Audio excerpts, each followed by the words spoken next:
Good evening, folks. Welcome in. We'll get started here in about 4 or 5 minutes or so. It's Field Day, y'all. We're talking Field Day tonight. Share out the stream. Get as many people watching as you possibly can. Got a special guest with us tonight as well, so stick around to see who it is. Send the link out to as many people as you know. Let them know the fastest 2 hours in amateur radio is coming up right now on HamShackTV. We'll see you in a minute.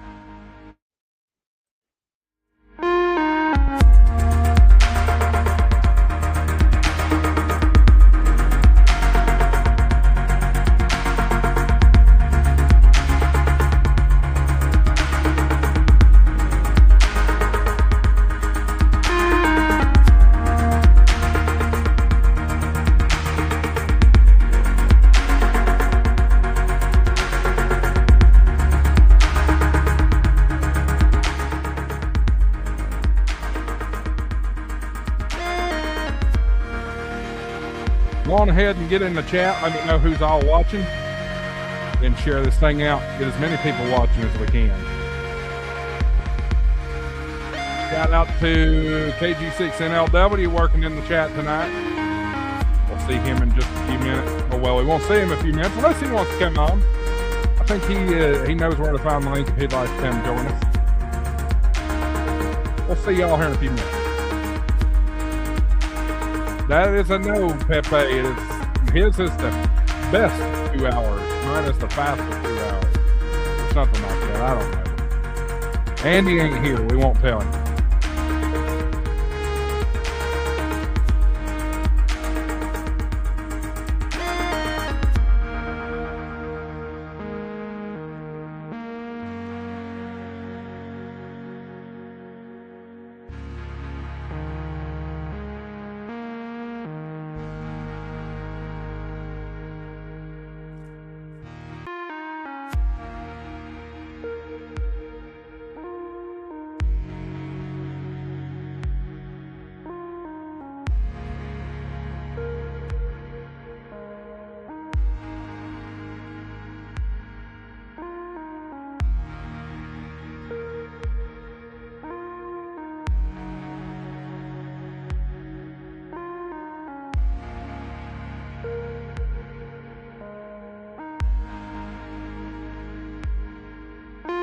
We're about 1 minute away from the 9th episode of HamShackTV Live.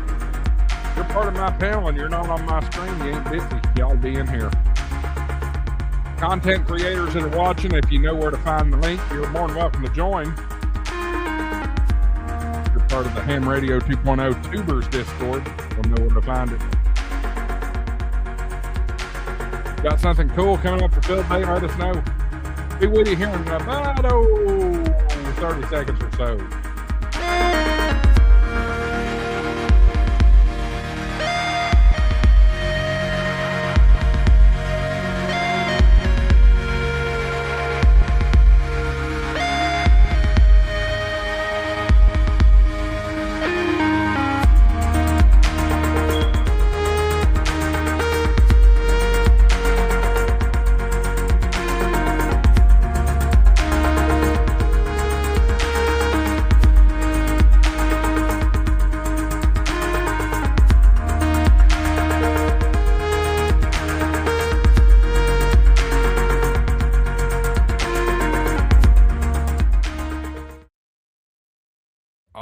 I'm showing 8 o'clock Eastern time, 0000Z, so you know what that means. Let's light that candle.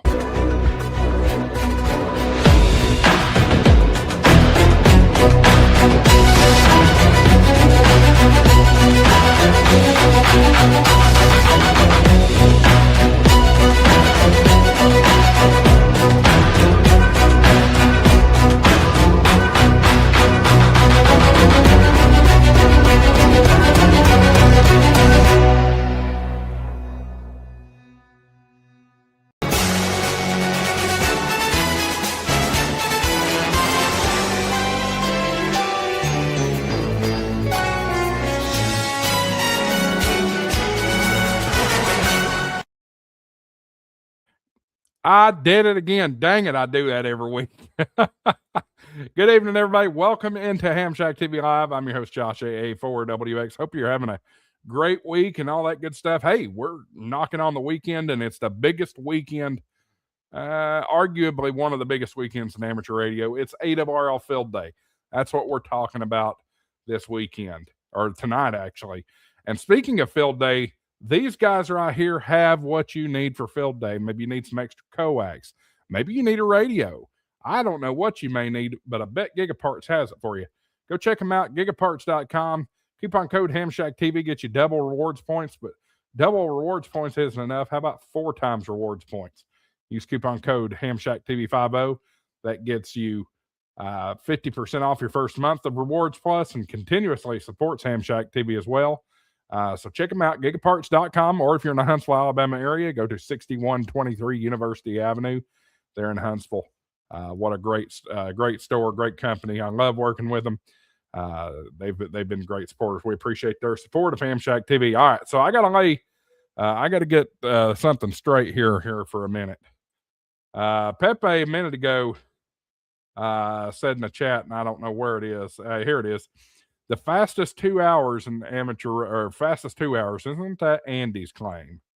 Well, I believe it is, now that I really think about it. And there's a little proof to show that as well. Let me see if I can find it. Why is it not showing up anymore? Anyway, Pepe did send me a link a minute ago that showed it. Give me a second. I'll show it to you. I know he's going to show up. Let's see here. Share screen. Okay. There it is. He shared this in Discord a minute ago. Let me get rid of his super there. World Radio League published a new video on YouTube, the fastest 2 hours in ham radio. So after thinking about that, I don't know. My show's been up longer than his. I may have been using that longer than him. Anyway, I don't care. Whatever. It's the best 2 hours, the funnest 2 hours. How about that? Anyway, we'll fight that out another day. But appreciate everybody coming in. Let's bring in the gang here. Hillbilly Dave's here. Levi is here. How's it going? Michael What's is also going on, here. my favorite YouTube mother lovers? And it is the fastest 2 minutes in ham radio for Josh. I don't know about 2 minutes. I don't know about that. But why did everybody just freeze? I don't know. We're not frozen. I don't know either. It's just you frozen? Okay. The fastest. Oh. There you go. Michael's got to leave. That didn't last long. fastest 30 seconds in ham radio. There you go. Marvin's fashionably late. And look at him. He is fashionable. He's got his button-up shirt on. There you go. Did somebody else have to leave? Oh, ow, that hurt. All right. Not I'm going to mute the mic. Not yet. It is the Tortoise and Hare 2.0 tonight. Rabbit joins us from the shower, it looks like. Uh-oh. She just found out you're here, Anthony. Oh, here she comes. Oh, I like it. Thanks. It looks good. The classic firefighter mustache. Right. So what's up, fellas? Y'all excited about this weekend? Yeah. Absolutely. It's going to be, as long as we don't get the rain. Good Lord have Jesus. Whew. That scared the hell out of me, y'all. And I know it's the first hour. There is an ant the size of my fingertip on top of my computer right now. I thought it was something on my screen. Anyway.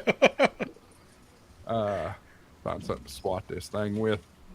But yeah, all right, let's work around the table here. Yep, Michael's. Well, he's not gone. He's just in the back room. Marvin, we'll start with you since you were fashionably late. That's all right. What you planning this weekend for Field Day? You're muted, Marvin. Or his mic's not working. One or the other. You know what? Oh, there you go. You know what I did? I hit the. There he is. When I moved my slider for my volume level, I must accidentally hit the mute button. So, for my field day weekend, I've got two options. One, there's a local club that's about 35 minutes away. I haven't visited that yet, but I've been wanting to kind of join it. So I'm thinking about running down there to the Hiawatha Valley Amateur Radio Club in Red Wing, Minnesota. Everyone should be familiar with Red Wing, Minnesota. They are the home of the Red Wing shoes and boots. So not far away from me. And then the other option is setting up my own field day station using a vertical and a dipole. So I'm just putting a switch in between the two and going back and forth as needed. And I'll have the World Radio League logger up on my laptop working as well. So I might just do a combination of both. We'll see how good their setup is. And if they've got, just one or two stations and something simple, then I may not worry about it. I'll come home and do my own thing. But if they got, 3 or 4 operating stations, I may spend all day there. But I do have to come back home for supper. My wife's got some cousins in town and some family we've got to visit. So I have to come back home for Saturday evening, at least for dinner. So so I don't know. We'll see how that all turns out. Fine. We can hear you. You can hear who? You and her. Oh. And the dog. All right, you're next in line, Michael. Tell us what you got going for field day. I'm going to poke a hole in the wall, stick a coax out the wall, and try to get on the air this week for field day. Good possibility I might try to find a park this weekend, depending on how busy everything gets here at the house. Because like I said, we're still trying to make this house into a home. So little by little, but yeah, definitely gonna try to get out this weekend. I know that the disc cone antenna down in the Titan II missile base will be taken up. I can guarantee it. The Green Valley Amateur Radio Club, which is an awesome radio club. Thank you for keeping that antenna going. Yeah, I think I'm gonna try to find a park around here. It's not like there's not a whole lot. So as soon as I find a park, I'll get out there and get something going. It'll be good. And I guess he got a call. Oops. All right, Dave. What about you? Night, guys. They're all disappeared. They're all gone. It's just going to be the well, not the three amigos, the whatever. My club's taking our trailer out for anybody that's in Southwest Missouri to SB Elementary. We're going to set up there. We'll be a 3 alpha station, and we'll also have a GOTA station, and we're possibly going to set up a 6 meter. Because we can use that for VHF station as a free station and still be a 3 alpha. But we usually set up and operate the full 24 hours. Somebody's in the trailer. So anybody in this area, you want to come out, anybody's welcome to come out and join us. It'll be a good time for sure. Good time had by all. And Levi, hopefully the depot's not got you busy and you can do some field day. What do you got planned? No, I actually took a couple of vacation days to make sure I didn't have to go to that place. No, our club's doing 2 sites, so they're doing one at our clubhouse, it's at an airport, but our clubhouse is going to have a site, and then a park a couple miles away. There's quite a few of us that are going to set up and play with our toys there. So try learning some stuff, setting up some new antennas, stuff like that. So it's going to be fun. I've got pulled pork going on the smoker right now, so you see me running in and out. I'm just tending the fire. Other than that, yeah, I'm really excited to get some new toys out. Buy a pellet stove. You don't have to worry about it. That'll be right. Cool, though. That'll be cool. We are rejoined. Yeah, but Levi, are you a true stick burner? I am. I'm burning. Then you're like me. You're like me. Pellets. I mean, I'll set up a pellet grill for my wife, but I want that real fire going in the firebox. Exactly. I'll do pellet if I've got too much going on, and tonight would have been a good night, but I want that wood flavor. Yep. I'm the same way. That sounds good. We're rejoined by Rabbit, but not only are we rejoined by Rabbit, folks, the show is about to go down because officially on HamShackTV, Frank is in the house. Bro, Oh, creative no, we're field day. be ready to mute him. I'll behave, Dave. I'm just messing with you, And Frank. look at Levi. Levi's already gone. Right? Well, let's go over to Rabbit next. Rabbit, what do you got planned for field day? So I'm going to help out with the local ham club that I'm not a member of. I typically come in for the overnight portion to help them out, let those guys go home, get some rest. And I just kind of, since I'm not a member, I just pick up wherever they need help at, whatever bands they need worked or modes or whatever they need. So I'll assist overnight from the wee hours until early in the morning when everybody starts to show up again. So that's really about it. That'd be cool. And what about you, Frank? Between work and home life, I might get out to a field day, but I'm definitely going to try and work a few stations from the remote while I'm here, there, wherever. I will say this, Josh, one important thing about field day, any clubs you shout out, they can use your shout out as a credit for social media. Hey, Frank, Yeah. why do you think I did it? I know, right? That's funny. Well, Well- I have a few clubs that I'm a part of that tonight on my show and tomorrow on my show. I'm going to shout them out. But yeah. Oh, no, I'm not shouting them out here. I'll shout them out on my channel. But Vaca Valley Radio Club, they are the close one and the better one in California, I will say. Close to W6TRW, but not 100%. So there you go. Gotcha. Well, I'll tell you what, we'll help some clubs out. Anybody in the chat that wants to shout out their club, put it in the chat. We'll definitely shout it out. Want to help everybody out as much as we can. Also, guys, want to remind you, super chats, channel donations, and channel memberships are available. You can click the flashing $sign next to your chat box if you feel so inclined. And it's low-hanging fruit for this month, y'all.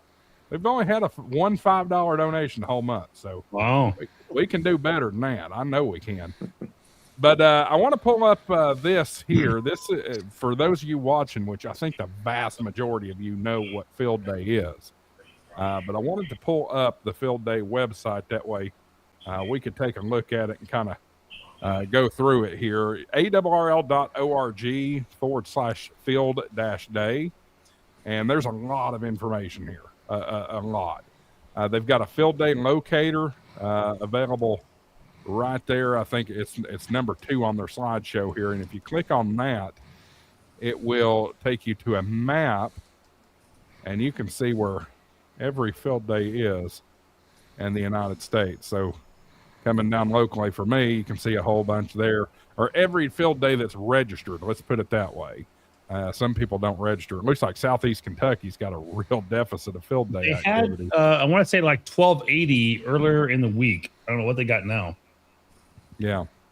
But basically between Knoxville and Richmond, Kentucky, there's nothing. But last year, I was fortunate enough to go and visit a club in Maryland while I was up there visiting family, and that was the Chesapeake Bay Radio Association. They're in Port Deposit, Maryland. They had a great field day, and happy to give them a little exposition there. But yeah, ARRL.org/field-day. And then you got your field day rules here. We'll kind of look through some of this stuff as the show progresses here. But what is field day? Is it a contest? Raise your hand off if you're on screen and say it's a contest. Yeah. I think most people are probably. Well, I mean, here's the deal. I will say ARRL right there in their beginning of their language says make as many contacts as possible. And that's almost verbatim. So, and that means to me, it's a contest. Yes. Yeah, and they put points. They put points on it. Yep. Right. Yeah. So, all these jokers out there that want to say that it's an exercise, bull. You put That's- points in it and you say make as many contacts as you can. That's a contest. That's why I have to go down this road because I'm the president of Winter Field Day. Is that we don't assign points. You do have bonuses. You do get a 1 point, I guess, for a score. So I mean, in some ways, we have a contest, but really, we try and make this an MCOM exercise. And I know Field Day or ARRL does MCOM exercise, public media, social event, and contest all in one. I mean, that's right in their rules. I mean, in fact, I discussed this on my podcast, just came out on Monday. We were talking about this whole thing. So, but it really, we turned it because it's more bonus points really on what they put on. And yes, I agree. It's turned into a contest, but it is really about. That's why they want you getting out, getting out and showing, and figuring out if you can set up. And that's why they put a time limit on when you're supposed to be able to set up. Can you get these up and running in the amount of time they allot? So, I mean, it is still a field event to test, but it's turned into a contest. Oh, Yeah. by far. Eric That's all you're going to hear people doing is contesting. Eric has a really interesting point here. Eric. Fire department contesting is ruining ham radio. Fire department. FD. I'm kidding. Field day contesting is. That's an interesting take. I don't know about ruining ham radio, but it certainly has. It certainly has taken the exercise, the spirit of an exercise out of it, because really, that's what it is now. A lot of people that are ultra competitive, me being one of them, we want to sit there at that radio and go nonstop. Don't bother me. But I had people approach me at Hamvention and said, "You've ruined Winter Field Day." So what do you mean I've ruined Winter Field Day? It's like you took the contest portion out, but we don't get any points anymore. We used to be like number one, number two, and it's like, it's not necessarily a contest. It's like, so I mean, there's a contest component still, but it's like it's not really what it's meant to be. And I don't think Field Day really was meant to be that way either.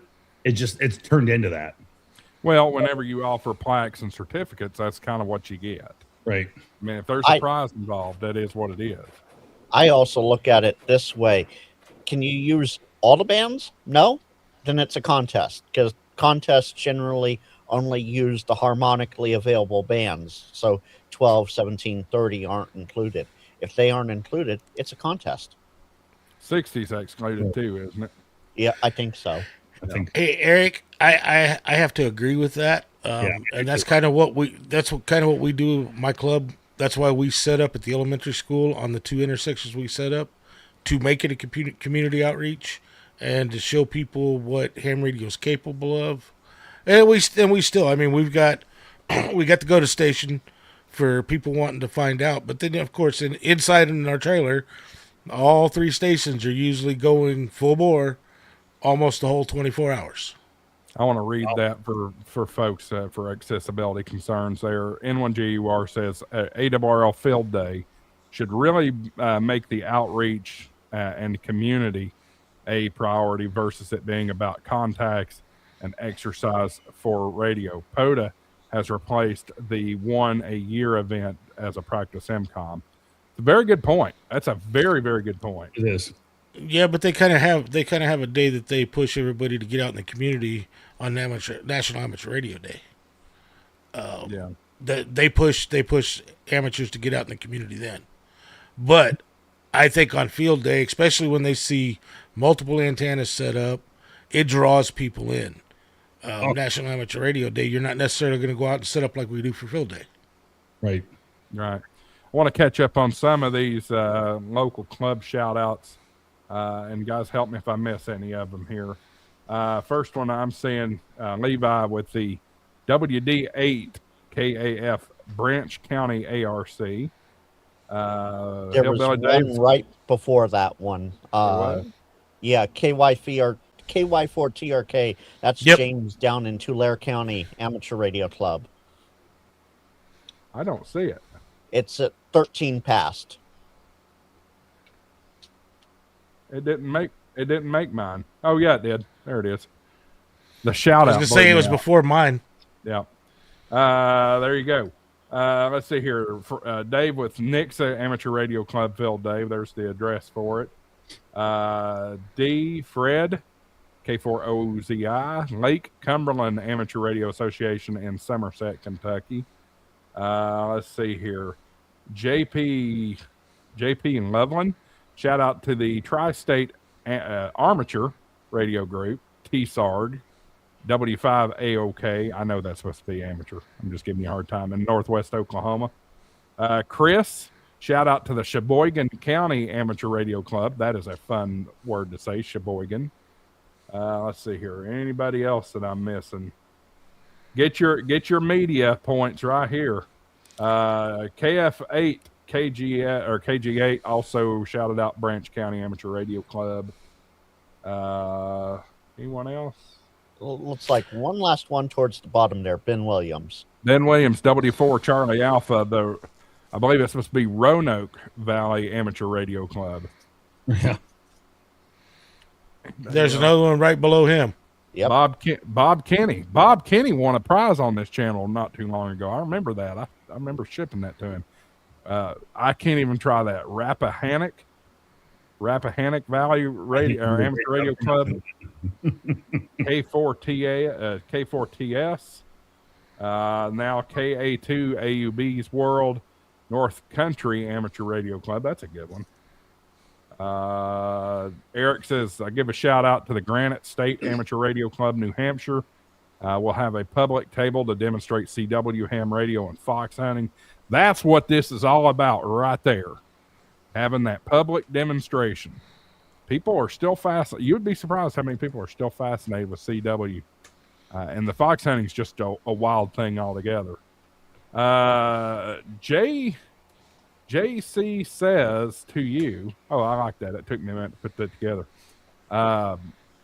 Is Field Day about outreach and growth and inviting new members to the hobby, or is it more about contesting and big toy flexing? I think that depends on the club. I think it does too. That's a great way to put it. Big toy flexing. I think that depends on the club. I mean, yeah, there's contest guys that use their contest stations for Field Day, and there's clubs that take that kind. I mean, we go out with 100 watts on our radios. That's all we use. So I think a lot of it just depends on the club. Does somebody have AI sensing a sneeze, and it plays the No, shot? I just accidentally hit a button. That timing was immaculately perfect. It really was accidental.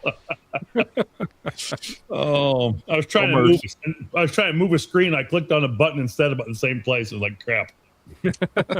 Oh, that's funny. The Damned 67 says Utah Valley Amateur Radio Club shout out. Let's see here. W2LCA in Northern New York. From our section meeting, there'll be about 18 Northern New York stations. And Northern New York's easy to get usually. Oh yeah. Then Eric says it's not MCOM or contesting, as if you're MCOM and you use Field Day to practice your MCOM skills. Not good.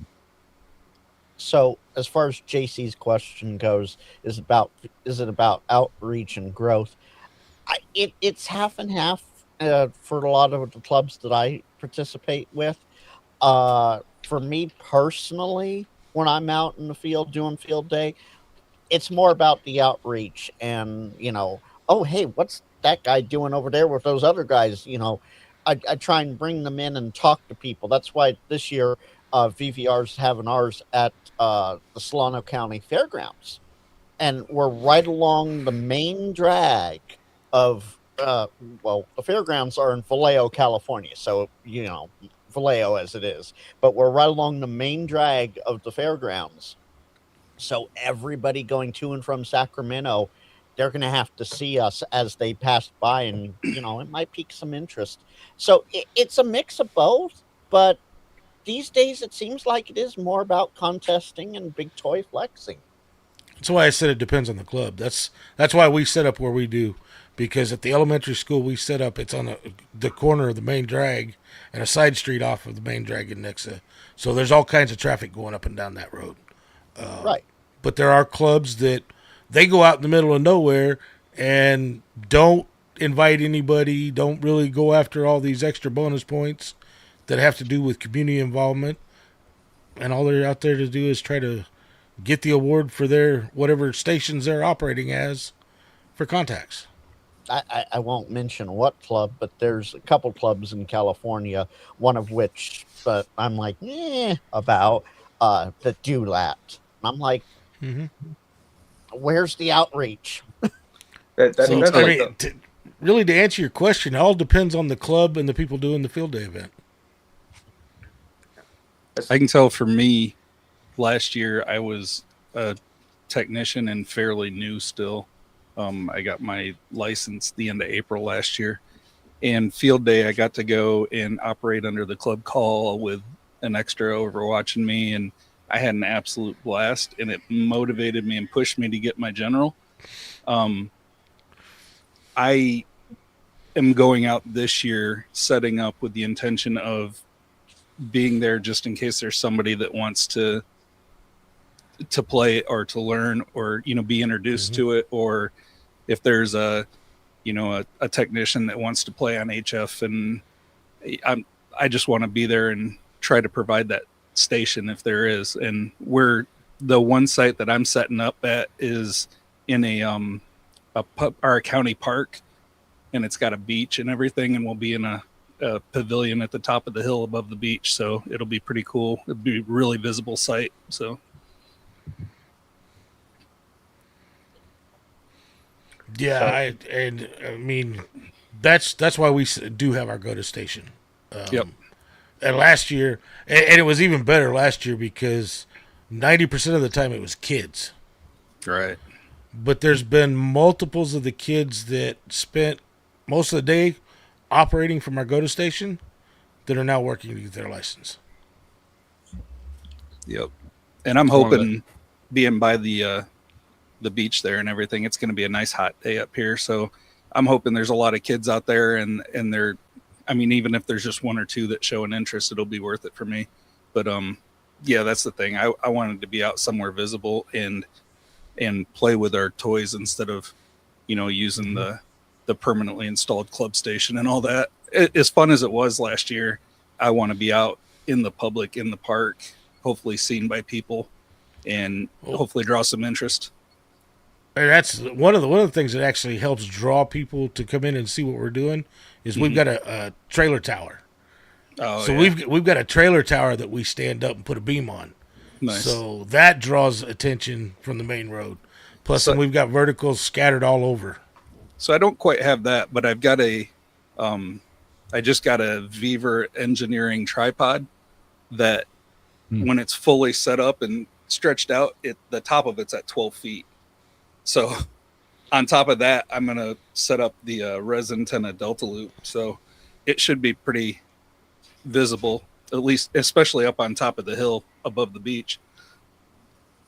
Well, I'm like you, Levi. The GOTA station was the reason that pushed me to get my general. I got bit by the HF bug working under somebody else's license. I was like, man, this is a lot of fun. Like, Yep. Didn't realize it could be that high pace.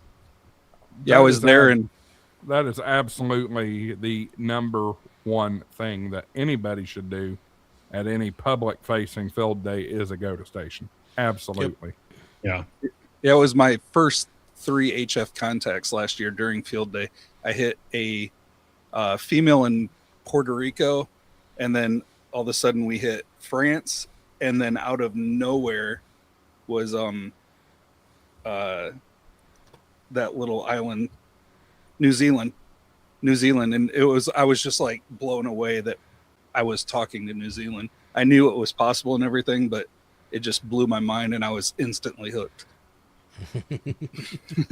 I went home that night and started studying.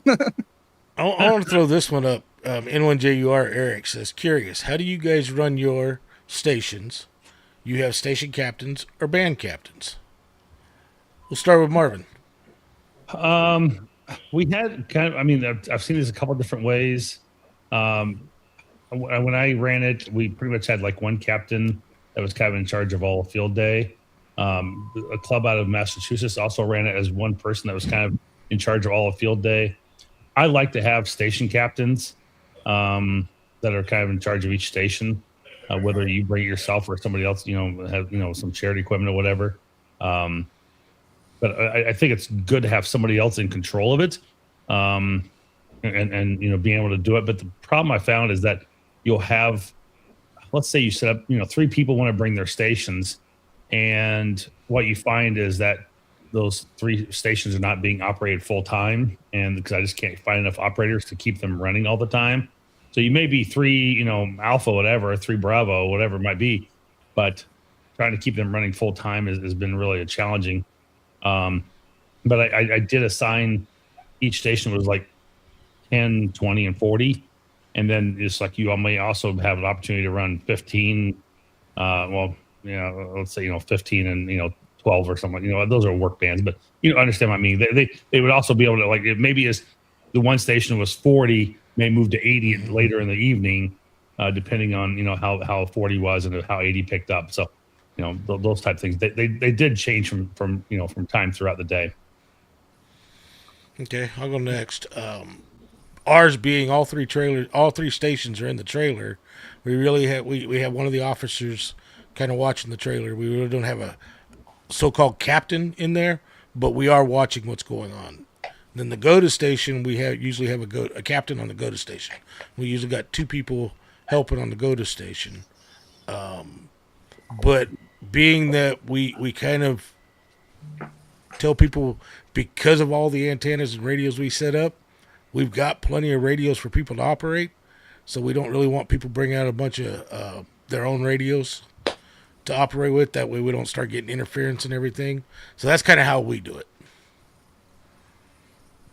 Right. For us, I'm not real sure. I'm going to lean on my more experienced club members when we get there, but I imagine we're only going to have 3 or 4 stations set up, so it shouldn't be too bad. And we'll all be within a picnic table or 2 of each other.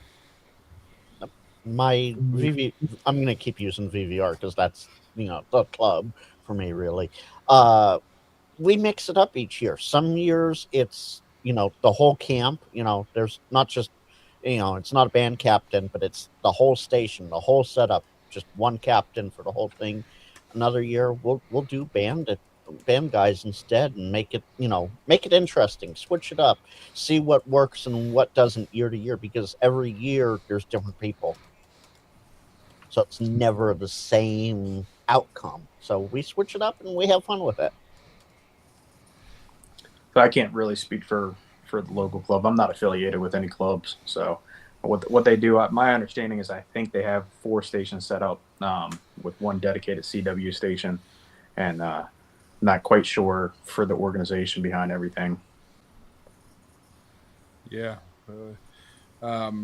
Mike, I want to shout him out here. He's got a club shout out. This is his first field day.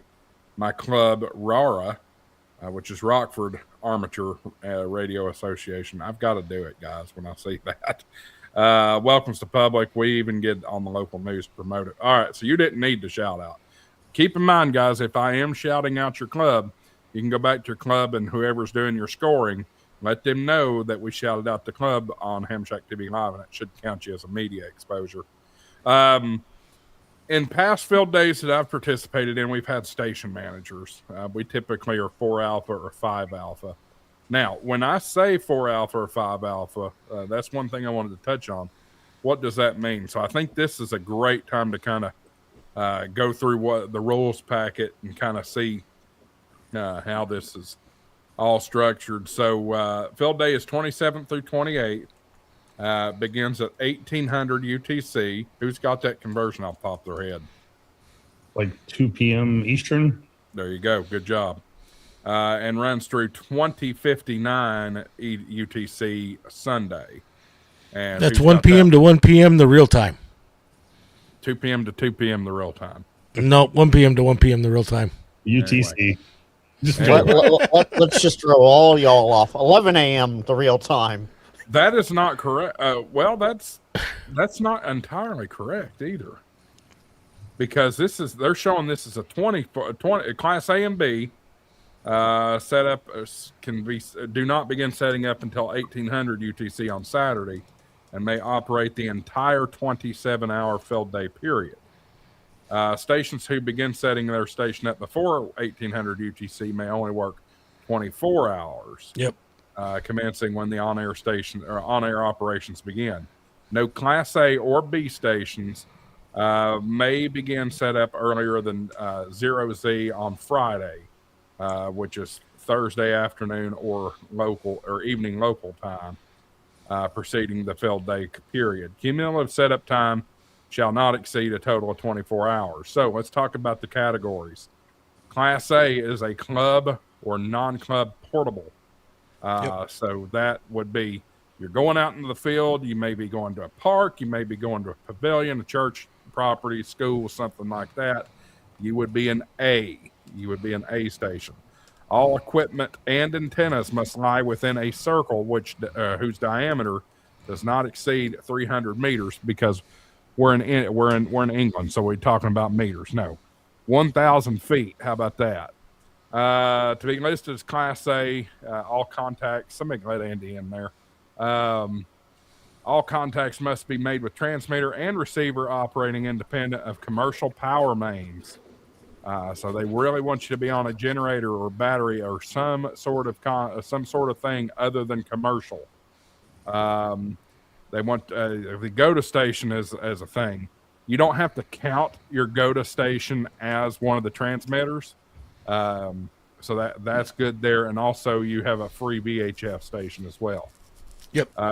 Class A battery, we talked about that already. Class B is 1 or 2 person portable. So if you and your buddy decide to take stuff out in the park, same thing, except you're a Class B station. So you would be no more than 1 Bravo or 2 Bravo, if that was the case. Let's see here. Class C is mobile.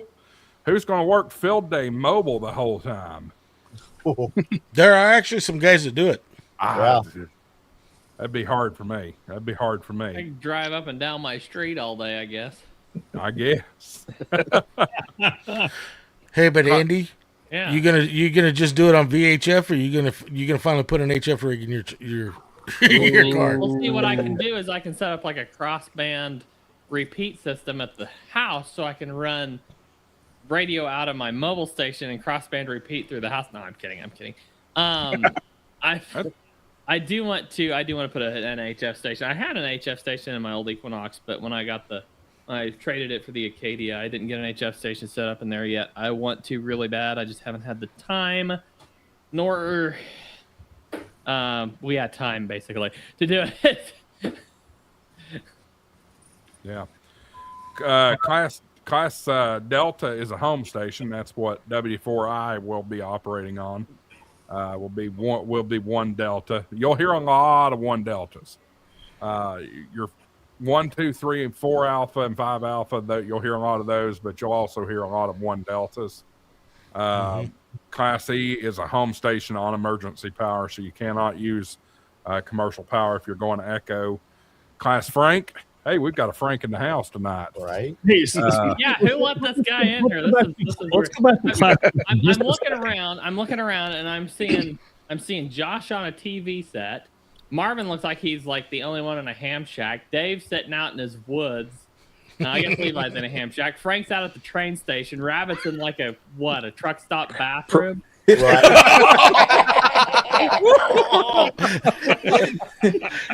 Andy, this is what's on the other side of the hole. Oh, Hey, Lord, Rabbit, how you doing? let's not go there. What, Marvin, you were saying something. So I want to ask a question on Class E home stations, emergency power. Same as Class D, but using emergency power for transmitters and receivers. Yeah. They don't specify anything about whether your laptop has to be on emergency power or Just transmitters and receivers. that's what my guess is. So I can run I can still run all of my laptops on, or my laptop, I should say, on. If you're reading the rules by the letter of the law, just your transmitter and your receiver. Now, if you're going by the spirit of the law, then I would say maybe everything you would try to get on emergency power as possible. But Don't you got power? Yeah. Don't you got something like an EcoFlow or something like that? You can run your laptop on that. Oh yeah, I could definitely. I've got an Opus OUPES, I think it's an Opus backup battery, so I could run it all day long on that. So that would be my home station, Marvin. That brings up a very interesting point, though, Marvin, because let's say you're running FT8. At that point, does your laptop count as part of the transmitter? I would say yes. There you go. That's a good point. It has to. Yeah, because it's what's doing the transmission without it. Yeah, I don't know. They just don't. They don't specify that in there, and we do for Winter Field Day. I just it's one of those things that I just was kind of asking. Well, that's because Winter Field Day don't allow FT8. That's right. That's a good point. Thank you for reminding people. Roasted. Shots fired. So Marvin, I look at it this way. Anything connected to your transceiver or transmitter receiver, whatever vintage radio you have, anything connected to that must be run on battery power. So for me, the mixing board, the computer, the radio, the power meter, all on battery power. Interesting. Yeah. Okay. Now, Eric, N1JUR just spoke the phrase that everybody repeats and nobody follows. This is not a contest. Oh yeah, we've been going. Oh, we already went through that, Andy. You see, you're late. Yeah. See, we already went through that. But Andy's gonna like this because the same person, N1JUR, Eric, asked, "Is anybody fully on WRL for Field Day this year?" Ooh, that's a great question. Yep.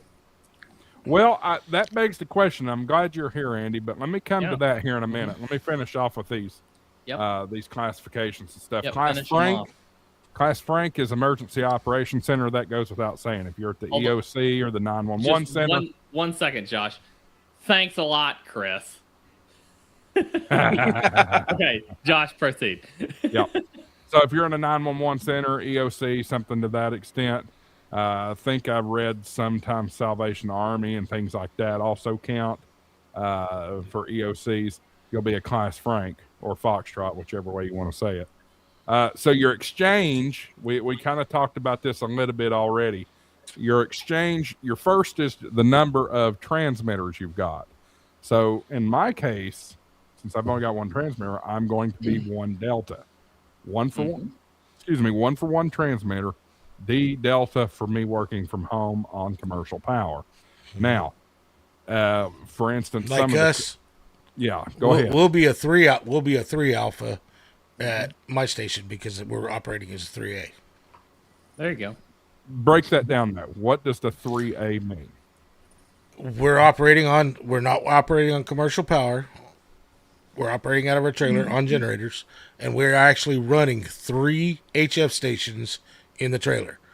GOTA station is a free station, but it cannot operate on the same call sign that you're operating 3 alpha on. But we can take a 6-meter station and set it up, and that's considered a free station being VHF, and we can actually operate that one with our special call sign for the event of K0A. Okay, but our GOTA station has to be K0 in XA, our club call. Yep. It cannot be. So let's click into this for just a second here. Just to answer one quick question. The GOTA station gives what as its exchange, since it's not using the same call sign?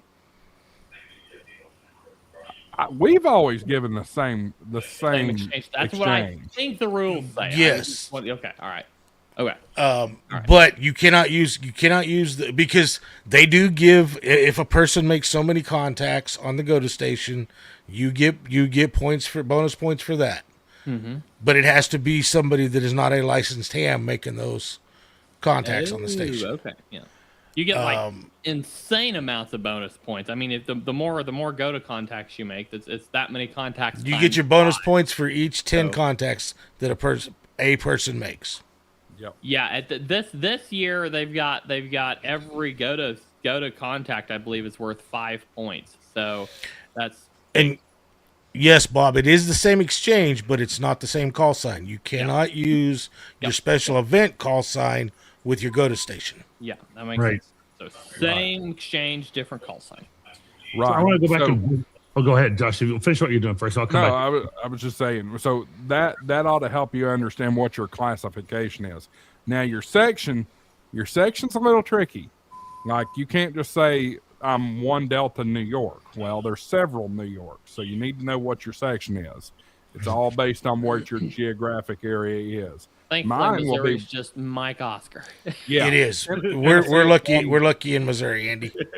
Yeah, Tennessee will be Tango November, but you get out into California, Frank can tell you, California's a mess when it comes to the sections. SF, You got them all memorized? SF, EB, SJV, LAX, ONG, SDG, and that's just the ones I know off the top of my head. That's dreadful. Well, Texas has got multiple sections too. Yeah, Canada will really confuse you, like Golden Horseshoe and stuff like that. Like, Whoever came up with these sections. Oh well, I'll keep those ARRL. Well, ARRL broke California down by counties. Pretty much. Pretty much. Yeah, I want to go back and visit a couple things real quick here. Florida's what? What's Florida? There's North Florida. There's Central Florida, South Florida, West Central Florida. Like 3 different Floridas. Yeah. Yeah. Anyway, go ahead, Marvin. So Eric asked a question: how do we handle just 8 call for winter field day? And if you're operating on alternative power, all batteries, whether in use or charging, should only be recharged during using alternate power. Winter field day runs all station equipment, including laptops and other accessories, from an alternative power source. Lights and HVAC are the exceptions. So, so everything, laptop and all, runs on there. But we specify that in there. If you're operating on 100% alternative power, that we specify what exactly is going to be running on that alternative power. And then the other one was, if I can find it real quick here.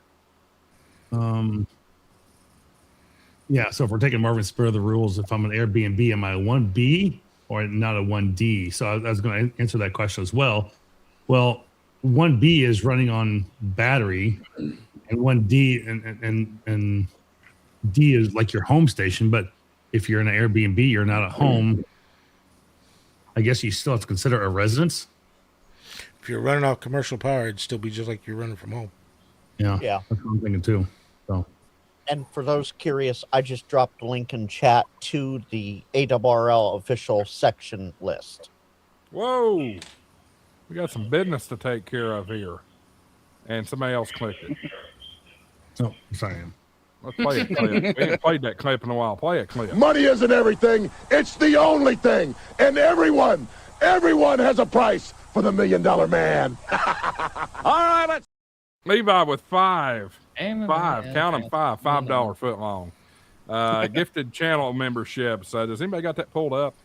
Give me a second, I'll have it. I'm trying to get there myself. That's the wrong channel. That's T.O.'s channel. Yeah, it's Aid Davis, KO4YLT, Gary Lund, Texas. Please tell me I get one. Gerald Campbell, 6834, Thomas Dunaway, 2573, and Weird West, 6725. Congratulations to everybody that has received those channel memberships. You will. Right now, we've ran out of all my scheduled videos, but I'll be putting out more in this wonderful series that people are really feeding back good. So that's some of the great benefits. Plus, you have access to the exclusive HamShackTV emojis. So enjoy that. Josh, I think you were reading through some rules here. Sorry, we kind of got off track there. No, I think we're pretty good at this point. Well, in that case, what were you going to ask me about World Radio League? I'm here to talk about that all night. Well, let's Oh no. This is about Field Day, not World Radio League. You got your own stream on Monday. Show on Monday.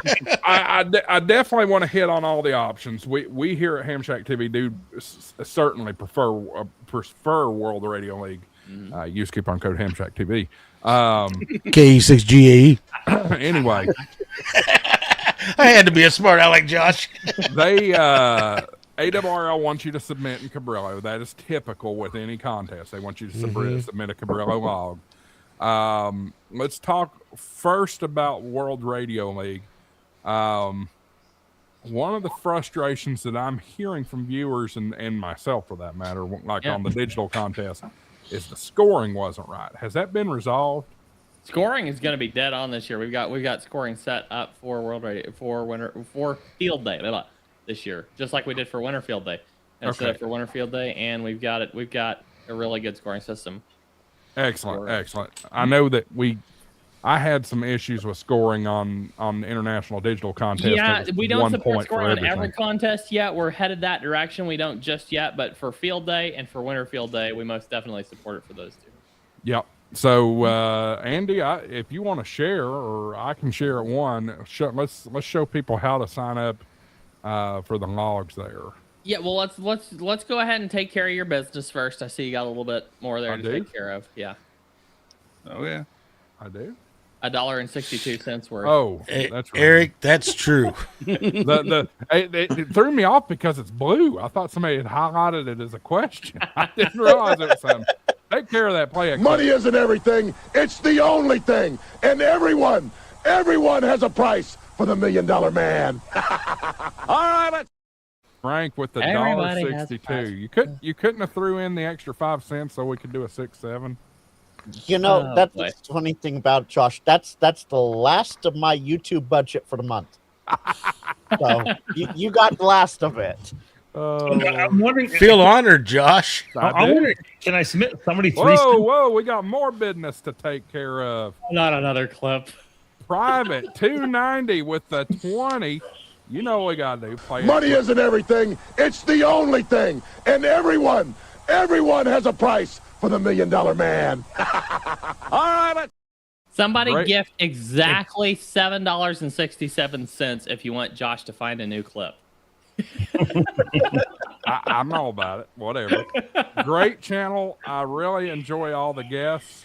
I recently subscribed to Rabbit's channel. There you go, Rabbit. How about that? There you go. Oh, he's one of the ones trying to help you beat me and TO to 500 there, Rabbit. I guess. He's silenced. I don't think he's hearing us. I don't know if he is. I mean, Watson Hurt says $20 to get in to slap the base. Yes, if Josh forwards me the $20, sure, why not? We got a new channel member. I'm not playing a clip for channel members anymore unless it's a gift of channel memberships. JP Loveland became a channel member. Thank you for that. You're welcome. You're welcome. Yeah, maybe, and I guess I'm not really throwing it out there, but I'm at 779 tonight for members, and it's like I need to get to 780. No, I mean sure, rub it in, Marvin. Whoa, back up, members. Not members. I'm sorry, subscribers. My apologies. I was going to say you rolling it in if that's the case. No. Yeah, tell me about it. You know what's funny? The World Radio League channel just crossed 4,000 subscribers. And, hey, Rabbit. And I was watching the Mr. Beast live stream when he crossed 500 million. It was hilarious. God's sake! Because he crossed 500 million subscribers, and he sat there thanking everybody for 3 minutes, and by the time he got done thanking everybody, he had another 64,000. And speaking of 64,000, how many of those are bots, though? Hey, Mike KE9DSK, I love your logger on your icon there. Money isn't everything. It's the only thing. And everyone has a price for the $1 Million Man. All right. You know Mike what that with means? the 767 is a vote means? to change the clip. You know what that means? That means I should start playing this.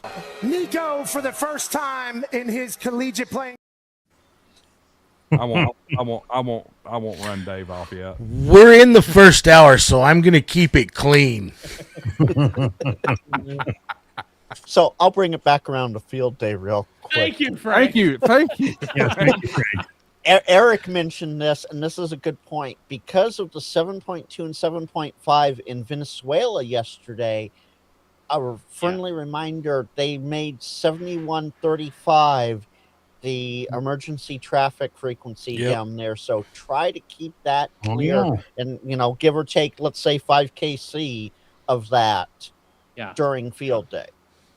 I'd not heard that myself. That's very good news to know. That's good to share that information out. Thank you, Frank. It was horribly catastrophic earthquakes. I heard that. They had another one today down there. I did not hear that it was weird. They were using 7.135 though. I had not heard that. My boss's wife is from there, and thankfully her family's okay, but her parents literally had cracks in their walls, and it was crazy. Now, Well, there was a triangle of earthquakes in the Pacific Ring of Fire yesterday. I was about to say there was the 5.6, which was only 40 miles north of me. It rocked people out of bed here. I wasn't here, but it rocked people out of bed at 5.6. Then the 2 in Venezuela, and then 1 in Japan. So, yesterday was a very big, shaky day for the Ring of Fire. Yeah. It's crazy. But now what I was saying earlier, Rabbit, before you disappeared, they're trying to shame us little YouTube channels, bragging about 780 and then 4,000 subscribers for a commercial You're not little channel. compared to me, brother. I'm rocking at 180 right now, 180, 190. Oh, I consider 375 little. There was a little sub bump last night on the kids' table. I was at 2988, and I'm now. Well, it went down a couple, but I'm just over 3,000 now. Nice. But we were messing with him last night too.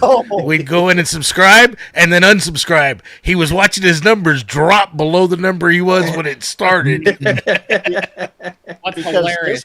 This counter, and people can try it if they want. I'll leave it this size here. That's live, folks. Yeah. So. Yeah, we got him to 3,000 last night. Very cool. Very good. Anyway, Josh, what were you saying? You wanna show everybody how to sign up on Sure, the league? absolutely. And while Andy does that, we'll just do this a little here.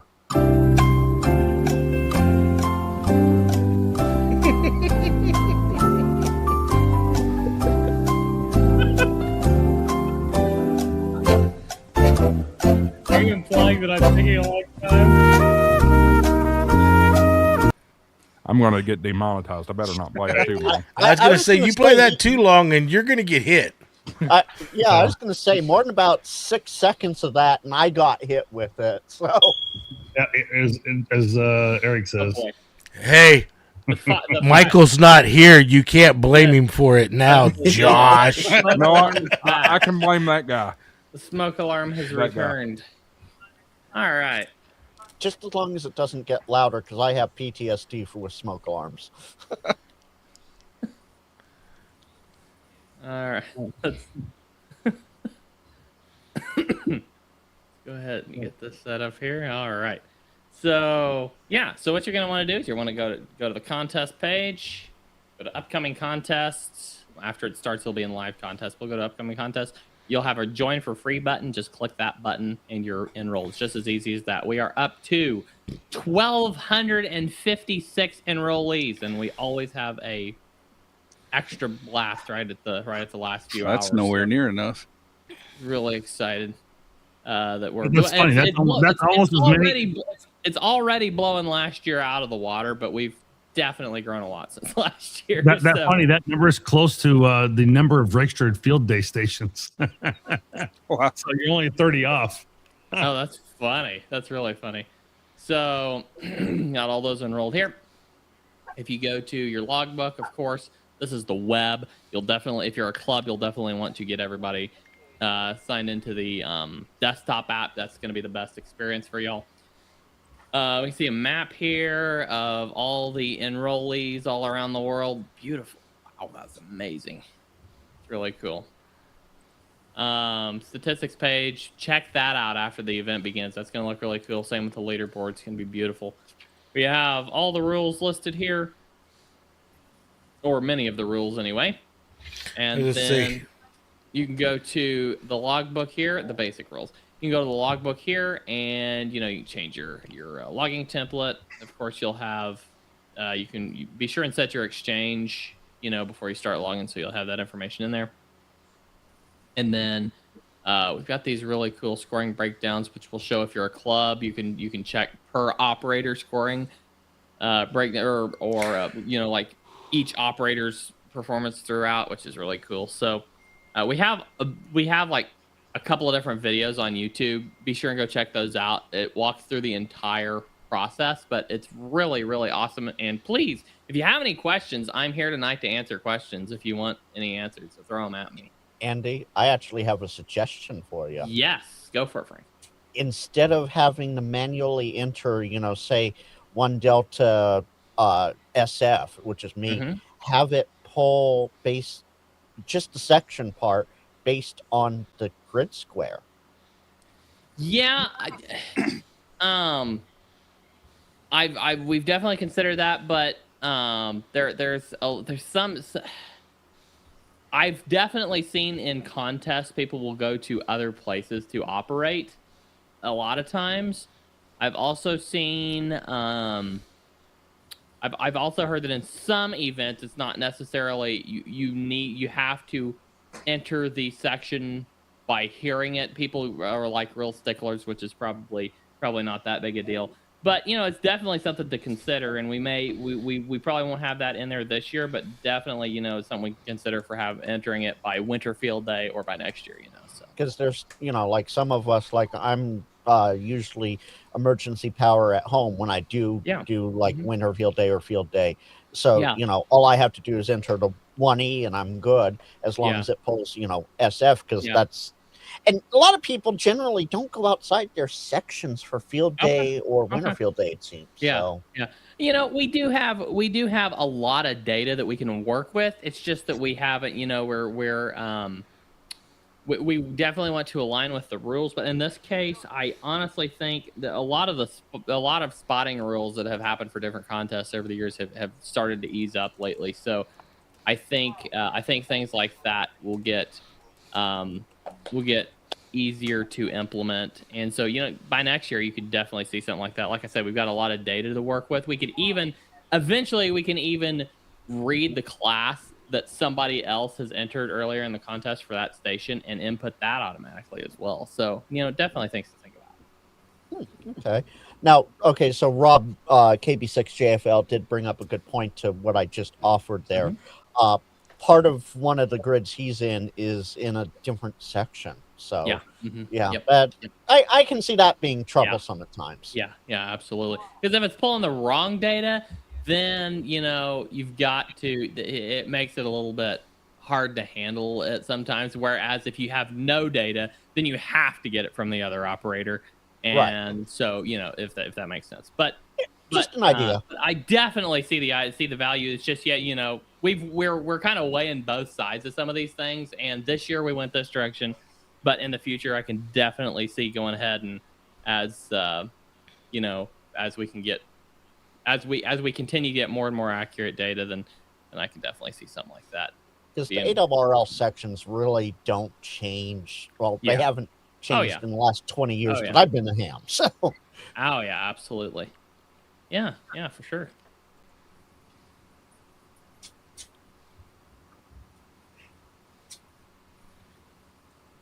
I think Josh took off. But anyway, if anybody does have any questions, feel free to let me know. You can even send me an email later or whatever. But put something in the chat if you have a question, or if any of you guys on the panel have any questions about using World Radio League, let me know. I would love to know how many people are going to be using it for field day in the chat. I hate to tell you, Andy. I hate to hear it too. You guys got this out a little late for me to even try to work on my club. We'll still be using N3 FJP this year, but I will start working on my club. I mean, there's other loggers that people have already set up. So what about your GOTA station? It sets up with N3 FJP too. Gotcha. Okay. So, Andy, I do have a quick question. But trust me, I will have it out there being showing it. Awesome. Yeah. So, Andy, if you go to your logbook, do you have an example logbook you can probably pull up? Yeah. So You have a logbook that you have that you can pull up that has like multiple days inside it. Yeah, for sure. So just pull up any of them that you might have that has that. Okay, there you go. So you've got the one for the very top one there. It looks like March 27th and then April 1st. If I wanted to be able to just go down and let's say I want to do a map share of just the ones I did on April 1st. Can I edit to just down to those 3 to just show that day without having to do all of them? Yeah, so go to your QSO map tab up here. So you go into your logbooks, go to QSO map. It shows everything in that logbook, right? Yeah, well, what you do is you filter by logbook. You pick the logbook that you're wanting to share. Then you also filter by date. So you go over here and say just March 27th, whatever it was. Let me get back here. Just March 1st through the 27th. That's all I want to show. There you go. Boom. Okay, I did not see that little icon over to the left, and maybe I was just trying to do it on desktop, and it needed to be done on the. It has to be done on the web interface. So maybe that was exactly. So that's probably what happened. Yeah, for sure. Great question, Dave. I would love to. What I would love to see is your club. You know, if they want to this year, whichever computer is hosting all those logs, if you can set up the connector from N3FJP through to WRL, would be really cool, because then you can put them all up on a map and just show off the map in WRL, even though your club's using N3FJP. That's a really cool idea, actually. Yeah, it would be, but everything is set up now. We don't make changes right before we. I thought you were an IT professional, though, Dave. It is, but N3FJP is set up on a server that propagates to computers that are in the trailer. It's set up a little different. That's like rebooting your computer before a live stream. And so it's N3. Not to smash on anybody, but these networking things have been. I always hear, oh yeah, we use N3FJP every year. Oh, it's such a pain to set up. That's what it's not really a pain to set up though, Andy. It's just everything because we want to keep. No, what I said was we've got it set up on a server, so it's on its own database. So you're not keeping 3 separate databases. Yeah. So my point is, all you have to do with World Radio League is everybody log into one account. That's it. You're already networked. I mean, it's just that easy. It's just everybody sign into one account, and you're all synced through the cloud. So, welcome to the jungle, Tim. One other quick question in regards to the World Radio League logger: is the 1.1 the latest that's out, or that's going to be out before Field Day? All the updates have been pushed out for desktop. 1.1.2 is out, I believe. 0.1.2 will be the latest. Will be the version that's like I think he's going to push it in the morning. It'll just be an automatic update, so it'll just pop up in your app. We do have one more update coming out tomorrow morning. Okay. Yeah, and it's just all it's doing is like I'm trying to remember. Oh yeah, it's giving you for the GOTA station. It's giving you like an entry box. Instead of having to hit the plus button a bunch of times to log all your GOTA contacts, is giving you like an entry box to put that in your bonus points, and it's also giving you the My Exchange. We realized that we didn't have the My Exchange field, so that you can have that in front of you on the desktop app. So we added that in. I think that there may have been like a couple of little like UI elements moved here and there, but that was basically it. It wasn't anything major, just a couple last minute things we need to throw in. So. Nothing major. I will be using World Radio League for sure. Absolutely. Glad to hear it. I want to give it a go, especially now knowing that the scoring is going to be correct. That's great. Yep. We'll have live leaderboards showing.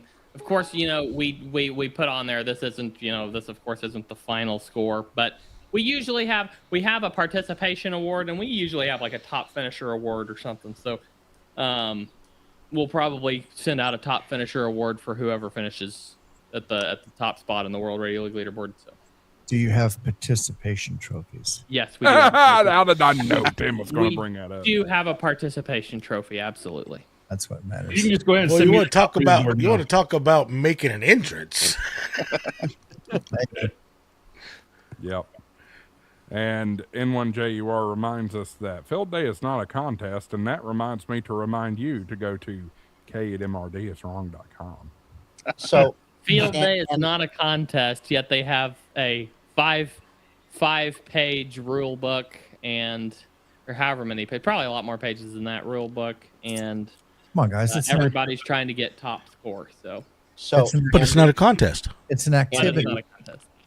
Matt, K2AUB's World does have a Irony. question. You answered him? No. I said irony. Everybody was talking about it not being a contest. It's an ironic thing to say. It's not a contest; it's a scrimmage. It's a Well, like Sure. it's a performance evaluation. That There you go. that question right there from Matt. That's Andy. How we see bonus points? Yes, you have a bonus. So in your logbooks you have. I can even share this again if you don't mind. Yeah, go ahead. Josh, this will look the same in the desktop app. So I'll just go ahead and actually I'll pull up the desktop app and show you. It looks the same in either one. But Good point from Rob, by the way. Work bands are not allowed, but they do allow FT8. So you can't use Winter 12, Field Day. 12, 17, 30, or 60. You know I'm just messing with you, right, Marvin? I know you are. And I'll take it all day long. I got rough shoulders. I won't cry. I'll just cry when I go to my pillow at night. I do also want to note, by popular demand, I do have a new super chat clip ready. So yes, you all will get to see it whenever the next one comes. somebody super chat. I've got to hear something besides money isn't everything. No, I'm kidding. Marvin, I'll back you. FT8's not contest worthy. JSA called. Nobody said it was contest But worthy. We're just frustrated that it's not available. But Tim, Marvin just stated earlier, Winter Field Day is not a contest. So yes, FT8's not contest material. It's not performance evaluation material. You can't exchange information in it, but you can use the protocol with FT8. Or I'm sorry, JSA call. Yes. Yeah. I will warn you, Andy, that is a little distorted. Okay. Yeah, it's pretty blurry. Yeah. That ain't changing anything. It's- Okay. Yeah. I think it's just the StreamYard share thing here. That Anyway. Missouri internet there. Yeah. Get you some fiber. If we go over here, can you see some of this? So if we got Yeah, the we log can. tab, We map can see the tab, gist of it. Some of plotting the tab, letters stats are tab, just then blurry. bonuses tab right here, and this gives you, Tight- all your Tighten that bonus. string up a little bit, Andy. I get it. Tighten the string up a little bit. There you go. It's a better resolution. Yeah. Anyway. Man. So there you go, Matt. That's where it's at. Yep. For a minute there, I thought my blood sugar was high and my diabetes was kicking in. It's so blurry. Oh, Diabetes. don't tempt me. Don't tempt me. To adult onset diabetes. Diabetes. That's funny. So there you go. That's cool. And World Radio League is free to use, y'all. Go check it out. If you want the paid version, HamShackTV is your coupon code, get you 10% off. Yeah, it's going to be fun. This will be my first year using World Radio League for Field Day, so I'm really excited about that. I think that's JP Loveland. He actually kind of makes the statement right. It's an open challenge with rules of constraint. And there it is right there, folks. KF8 CGJ. Play the clip if I can find it. There That's it a is. challenge. That's what I hear. That's tomorrow. And that is it for us today. Okay, I don't know. Whatever it is, it's not right on the teleprompter. I don't know what that is. I've never seen that. No, there it is. We are going to do Sting, yeah. Well, I guess that just simply deserves the where is it at? Why is it not playing? It played fine on the computer. Hey, it's on loop mode. Hey, Tim. Yes, sir. Colin's got one in there. He says you just came from an 80-meter net by the sounds of it.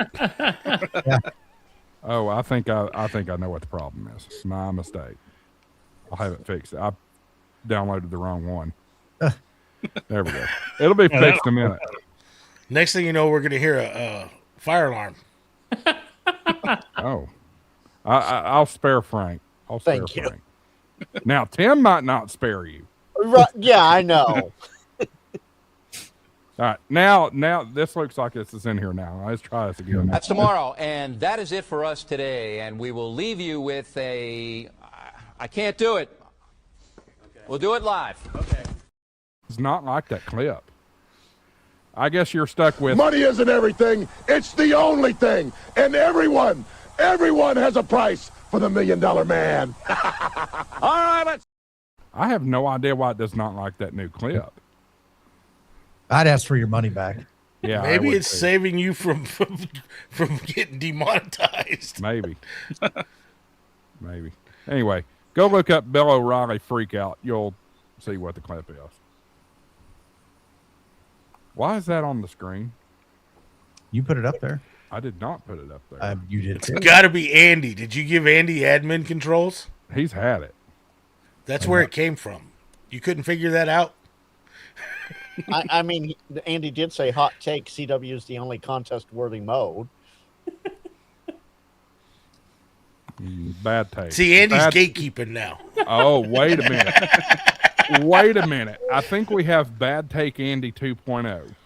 And none of you all know who Bad Take Andy is. But back in my radio days, broadcast radio days, I should say, I worked with a remote engineer. His name was Andy Seller. Shout out if you're watching, Andy. But they called him Bad Take Andy because he always had bad takes. So we now have Bad Take Andy 2.0. It says it's a bad take. It is a bad take. It's gatekeeping. Yeah. Prep M. Paul says Andy can't be a new Gen Sadham. He's too nice. Thank you, Paul. Thank you. Yes, I'm not a gatekeeper. I'm just a gate locker. And guys, I give Andy a hard time, but Andy's a good friend of mine. He knows I'm joking around with him. Oh, absolutely. Andy's not a gatekeeper. And I'm sure you guys know that was merely to rile Dave up. That's exactly what it's for, guys. Hang on a minute. Now we've got the real bad take of the night. No. El Schreiber is the only worthy contest. I agree. I'm out. See you guys. I agree. I'm out. and Hellschreiber is the foundation for dot matrix printers. So it is. Is it really? For a while, yes. Yep. I did not know that. Yep. And then Eric, Spark Gap is Real Ham Radio minus proof. Hey, Andy. Rob says Andy hasn't earned his keep. Josh hasn't paid my keep. What are you talking about? But Andy, it's because you're too young. A few weeks ago. He got his keep a few weeks ago when he had the whole show to himself. Yeah, but did I get one single dime for running your show for you? Not a red cent. Not a red cent. Plenty of exposure. You finally got some exposure, Andy. Yeah. and not the kind of exposure people maybe were hoping for with the tutu. Know who I am now. What was that, Josh? I said not the kind of exposure people thought they were going to get with the tutu. Right. You know, you keep bringing it up like you want to wear a tutu again, Josh. No, I do not. I'm not bringing it up if I were you. Of course, I wouldn't have put it on in the first place, but that's beside the point. What's your price, Andy? My price is I'm not. No. You can't go down that road. You notice he made sure he did not appear in the video of you in the tutu. Well, now that was strategic. I told Levi, I said, I want to stay away from all the sponsors. just for good measure. And then he proceeded to walk by them all. We walked by them, but we didn't stop and make a spectacle. Very true. Very true. Yeah. The only one that I stopped and made a spectacle out of, and it's not even a sponsor, was Nancy from Rars Fest. I had to stop by with her and her tiara that she wears. Of course, I'd stop by with the tutu. Right. Yep. Anyway, this is about Field Day. And I think a hula skirt would look better. Well, we're in the second hour, Josh, so. That's true. Frank, are you broadcasting tonight? I am. Tell everybody what you got going on with the show tonight. So Thursday nights for me is Frank something else. I don't know what we're going to talk about or what's going to happen. It's mainly up to chat. lately I'd been doing a Reddit thing where we'd read Reddit posts in r/amateur radio or r/ham Oh, that's radio a bad place. and been responding to those. But I found out I was shadow banned, and then it was fixed, and then I got shadow banned again. A long story there. So I don't think we're going to do Reddit, although I have a poll going in my chat right now, ahead of time to see what people might want to do. One of the options is Reddit, so we'll see what happens. R/amateur radio is not a great place for the morale always. It's like Andy, virtual 7200. It's worse than 7200, quite honestly.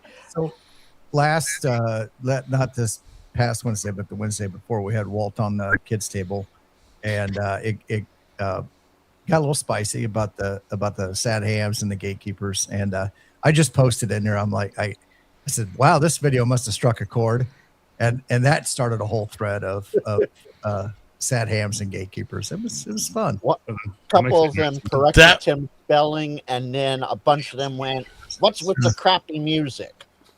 Yeah. Tim, that was probably one of the best kids table streams. It was pretty good. It was fun. Oh, look who's back. Shady back. Airy with a tango. Good evening. See, you're still hanging out with the Oklahomans. And that's coming from a Vol fan. R/dumpster fire. That's I have the right.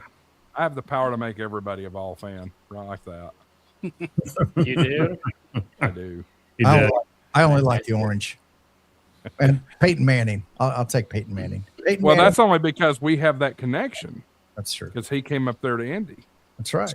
Did he ever? Yeah, he did win a Super Bowl with Andy. He won one with Indy, not Andy, but Indy. Yeah. Andy won one with Denver. No, he didn't. He didn't win one with me. He's way out of his league. No, I'm kidding. But Tim, you failed to remind us of the national championship. Yeah, that's right. Well, I mean, I do just live up the road from the campus of your national champions, the Indiana Hoosiers. Very true. Anyway, well, what else have we got to talk about Field Day? I'm just curious what we were talking about loggers earlier, and a lot of people use N3FJP. As Dave mentioned earlier, N1MM is obviously a very regular logger as well that a lot of people use. We're hoping that we see a little over 1,200 people are going to be using World Radio League. And those are just the ones that are that are registered with that, but more to come on all of those. But I think oh my gosh, I just drew the blank on the one. Was the one that started, not Ham2K, but the other guy, Jared, that makes hammers. I think he makes a field day. How many people are going to be using the hammers out there? And there you go. Put that perfect little chat there. One thing I came across today, and I can't reveal too much because I don't really know a whole lot, but there is somebody that is a software developer that has reached out to me, to Winter Field Day group, and said, hey, looking at developing a N1MM Mac OS version. So I'm very excited to see what would come of that in the future and how that's going to come around. Again, I know who it is and everything, and we're going to do some more inquiring with them, but I think that would be very cool to be able to see that. There's a lot of other Mac loggers out there too, like Skookum Logger, Rumlog. World Radio League. What is it? World Radio League. World Radio League, of course. But those are the few of the Mac ones that go along the way as well, which is kind of cool. I do want to mention in the chat, I'm seeing some of you writing out WRL. Thank you for your vote, but you got to do 1, 2, 3, or 4. You can't write it out; it won't count. Oh, there you go. Yeah. Let's see what all comments we got. World Radio League. Let's see here. WRL desktop. I wonder who wrote that. World Radio League. Right? Who is this guy? I like this guy. There's that gatekeeper again. Apparently, that guy doesn't follow directions. Now, I'm guessing one of my points is I'm going to make with this is that one, if you're using one of those loggers, whatever they are, please just go out and make sure you're getting the latest version of it, and when you're uploading that, and I don't care. Again, I don't care what it is. I'm just curious. And then I was kind of curious what people had to for I know we're putting a poll out here, so we'll kind of see where that's at. But looks like the majority of the people on the channel will be using World Radio League. But I cannot express enough that if you do use the N3FJP, please double check the version. Yeah. It's probably different. Let me just insert this. They update every year. Yeah, let me just insert this in here. If you don't know whether or not you're using the latest version of the World Radio League desktop app, then you probably are, because we push out these automatic updates that let you know when there's a new version available. Nice you put that on there now. An easy way to just download and install it quickly. And then, of course, the mobile app, you'll want to check for an update on the mobile app. Many times we even push it automatically there. I can't help that. I don't necessarily like the automatic push. I was going to bring it up when Andy was done talking, but yeah, I saw that Microsoft Excel and I was like, that's a classic. Or I mean, I guess we should put the other one in there, Josh, as other in post is pencil and paper. Yeah, so where's this paper logger? I still can't believe people use pencil and paper, but just unbelievable. In fact, I've got a log sitting here that somebody sent me from Winter Field Day. It's like paper. It's like, you really keep. Now, I will say sometimes pencil and paper, at least when I was first starting CW, it helped me to be able to hear the CW and get it down before I put it in my World Radio League app, was just write it down on a piece of paper. And so I understand, people using pen and paper. And then, of course, you can just drop those into. I have not seen this, Andy. I've not heard about that. Yeah. How did you guys decide to do that? Misinformation going around. But I will say, we call that fake news. That is fake news. Fake news. Okay. There's a JK after it. Good. I thought I heard Andy say that. It did spark something that I do want to mention here. We are going to try to get ham radio prep courses into every school in America next school year. That's awesome. And so we are, for free, any school that wants to sign up can get ham radio prep in their classroom. This guy's old school right here. Yes, I like that. yes, Terry, let's go. Appreciate it, Terry. Yes, there we go. My wife drives me crazy because I'll ask her for a fountain pen. She's like, what the hell is a fountain pen? And 12 years later, she still asks me that. That, my friend, is a fountain pen. Let's see if it... Any kind of pen you hand me is a fountain pen, if you ask me. Oh, help. Please, no. Please take that back. No, that's not true. Why is it not? Very specific. So, there we go. There you go. There's a fountain pen. That's a fountain. So something that I saw in chat from Rob, KB6JFL, and I always ask it too. Who, if you're not operating as a club, who's logging everything to QRZ after, or LOTW, or any one of those? Who's transferring their logs to that afterwards? Really makes sense. All of mine do. Not everybody does it automatically, though. Well, it could. I kind of backed that off. The only reason I backed off having automatic, like World Radio League automatically sending them to QRZ was one day I typed in, I don't know, let's go, I'll do my wife's KQ4YNK. Instead, I did KQ4NYK. It just, mistyping, whatever. I hit return, hit submit, and then the next thing I know is it's in QRZ. It's wrong. Yeah. And it's like, crap. Now you have to go back and edit. I was laughing at this comment, Marvin, though. I know, right?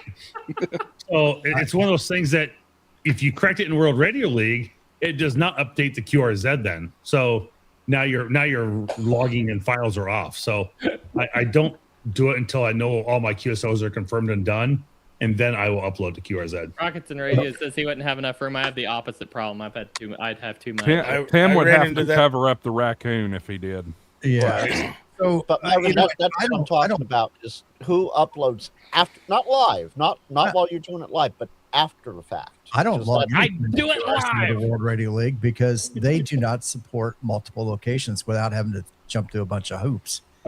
90+% of my queues are away from home, and probably not in the same grid square, and it's a pain in the rear end to deal with them. So I just said I'm done with them.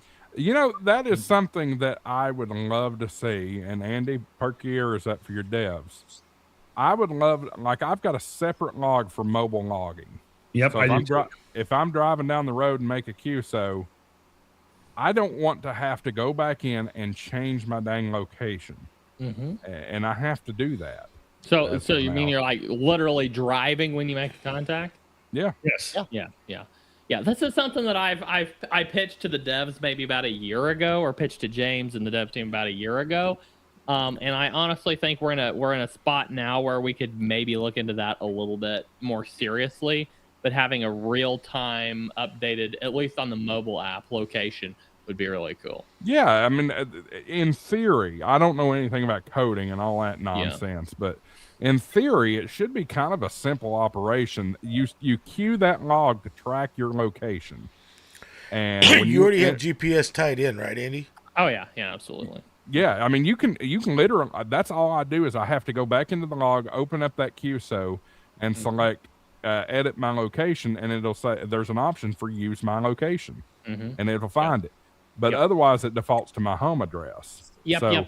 This is definitely something that that I have pitched before and will likely pitch again. But I think we're in a better spot now to do that than we were last time I pitched it. So, great call out there. Yeah, absolutely. I'm going to go ahead and close the poll as well. World Radio League overwhelmingly win, and thank you everybody for your support of World Radio League. 63% there, 13% for N3FJP, 6% for N1NM, and 18% now went to other pen and paper tattoo guns. Yeah, but what was that? 3, 2, 1. Yeah. Hey, Andy, got another question on the club type or club style logging. Yeah. What if they want to use World Radio League and they are off the internet? Off the internet. This is a very good question. We've got multiple stations that want to log using World Radio League in a internet free zone. Yes. This is like a very valid question. Everybody can still log locally, and once you get back online, it will all sync perfectly. Okay. But you won't have the real-time dupe checking. That's the main thing you're going to be missing. But all the logs are going to be synced into the same platform. Just you're going to be missing those dupe checks. So at the end of the day, I don't know how people deal with this, and this is probably a good question. Yeah. How do you deal with a dupe when somebody calls you and it's a dupe? Do you just work it, or do you say, I'm not going to work you because we're a dupe? Or most of the time during a contest, if I'm just logging, I'll log it and then realize it was a dupe later or something most of the time. Or if I'm if I see it's a dupe, then I'll just log it. Lots of times I'll log it anyway. I don't work that many dupes, but if I'm in a contest, usually I'm like spinning the dial and listening, and I can so I'm not usually running, so I can see if it's a dupe. But sometimes I'll hear people on the other end go, "Hey man, that's a dupe," and then just move on. So they like really specifically call it out. It honestly doesn't really matter whether you log it or not. It just takes up more time than maybe you'd like to. I hear more people be a-holes about the fact that somebody tried to work on it a second time than it is just to work it and move on. Yeah, it's kind of that same feeling of you're expending a whole bunch of effort so you don't have to do as much kind of a feeling. Sure. It's like you're wasting all this time so you don't have to waste as much time. It's kind of ridiculous. I want to acknowledge this one real quick. KA2 AUB's World. As a section youth coordinator, a huge thank you to World Radio League and Ham Radio Prep for free curriculum for schools. So if you did not hear that, I know there was a couple of conversations going on at once there, but if you did not hear that, we want to get Ham Radio Prep into every school in America for free starting in the next school year. So this is something that James is really excited about. I'm really excited about. And we've got awesome courses, and we want to get them in as many schools in America as we can. Yeah. So if you're a teacher or a teacher, either let your teacher friend know, or if you are the teacher, reach out, because we want to partner. We want to partner with as many of you as we can. Have you talked to the Teachers Institute at the ARRL? I don't believe we've talked I would to reach out to him. So Steve Goodgame has stepped away from that program. I'm not sure who's in to take it over, but I would definitely reach out to him, because that's a resource. They've already got these pathways. These interfaces set up with STEM teachers. Yeah. All throughout their network. That This is we're wanting this to be a huge asset to STEM and STEAM programs all over the U.S. So this could be really incredible. So we're really excited. Yeah, if you've got that information, send it to me like on Discord or something, so I can. If you've got like if you've got anybody's contact information or anything, just let me know. Yeah, we'll do. Hey, Andy.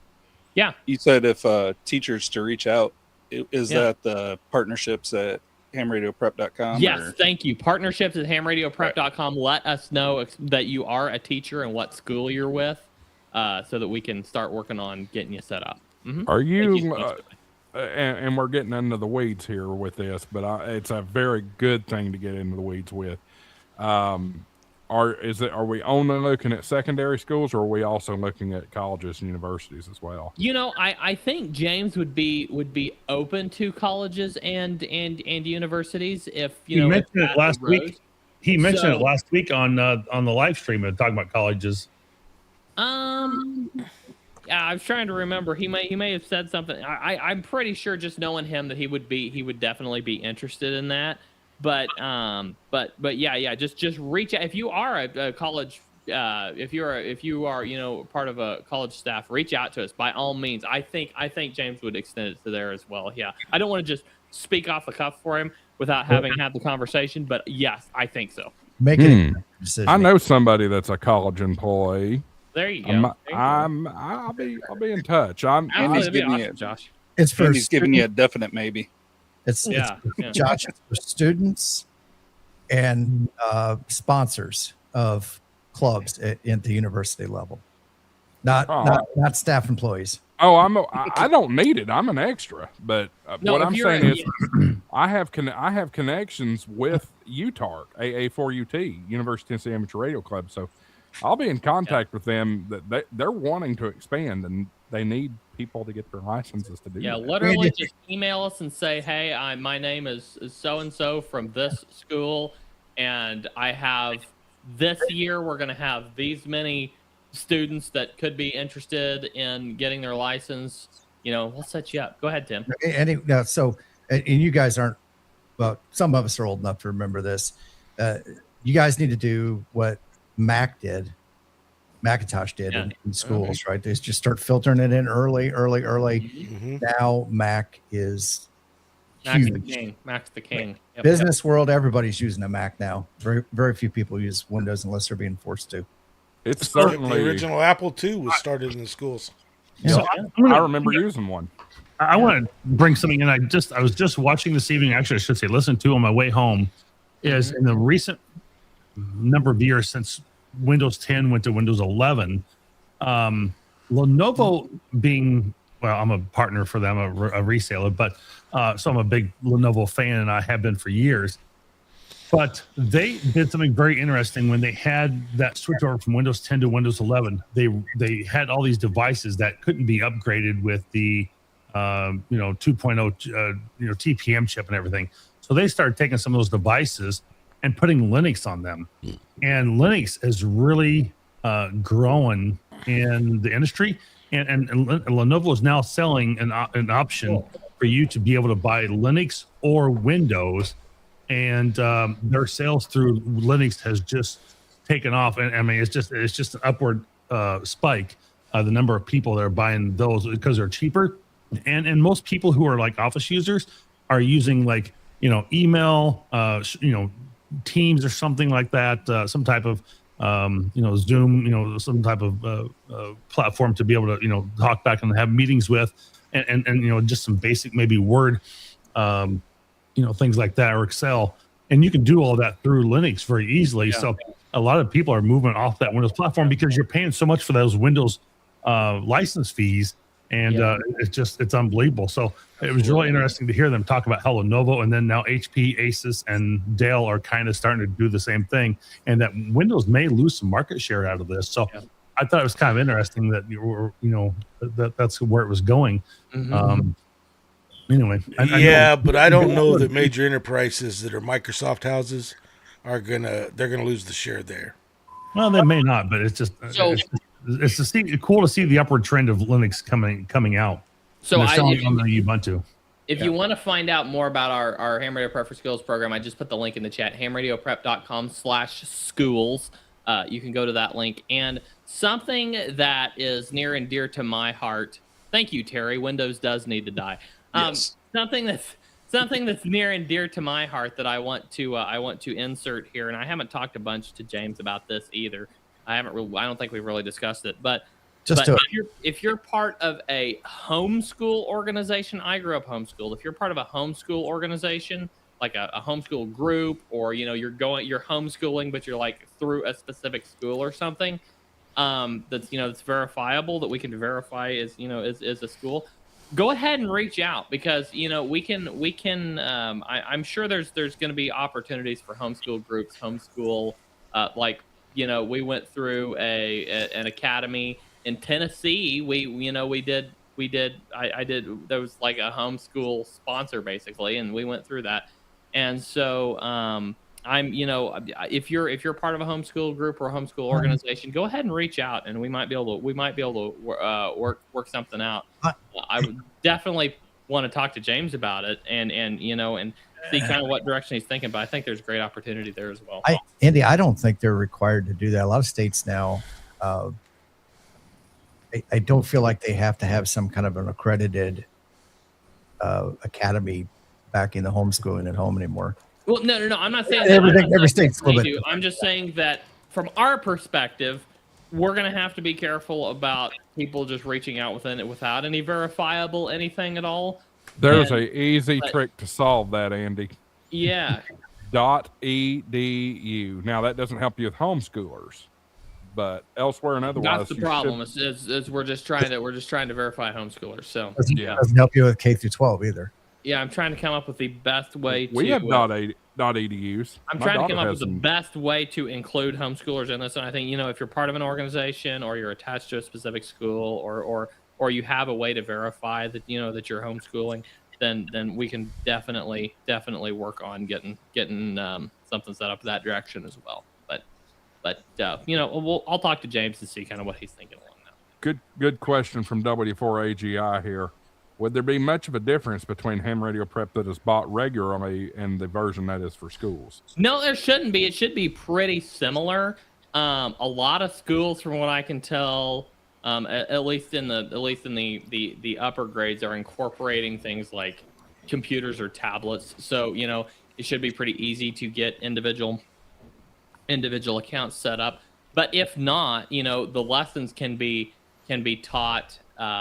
The lessons can be played in a classroom setting, and then we can probably come up with a way to have like a quiz printout, or I don't know exactly, but I'm assuming in many cases it will be easy for each student to log into their individual account and answer those questions. But they can also should be able to be done in a classroom setting, at least the lessons be played. Andy, you can't come in here with a breaking news story like that and not tell me. You gotta be able to find a breaking news clip. This is in my opinion. Now I'm being serious here. I'm not trying to sensationalize this, but in my opinion, this is some of the biggest news that has hit this hobby in 10 or 15 years. If you ask me. Yeah, absolutely. Oh, it's huge. Yeah, definitely. Definitely. Hey, Josh, tell us you don't watch the World Radio League show without telling us. Some people have jobs. Yeah.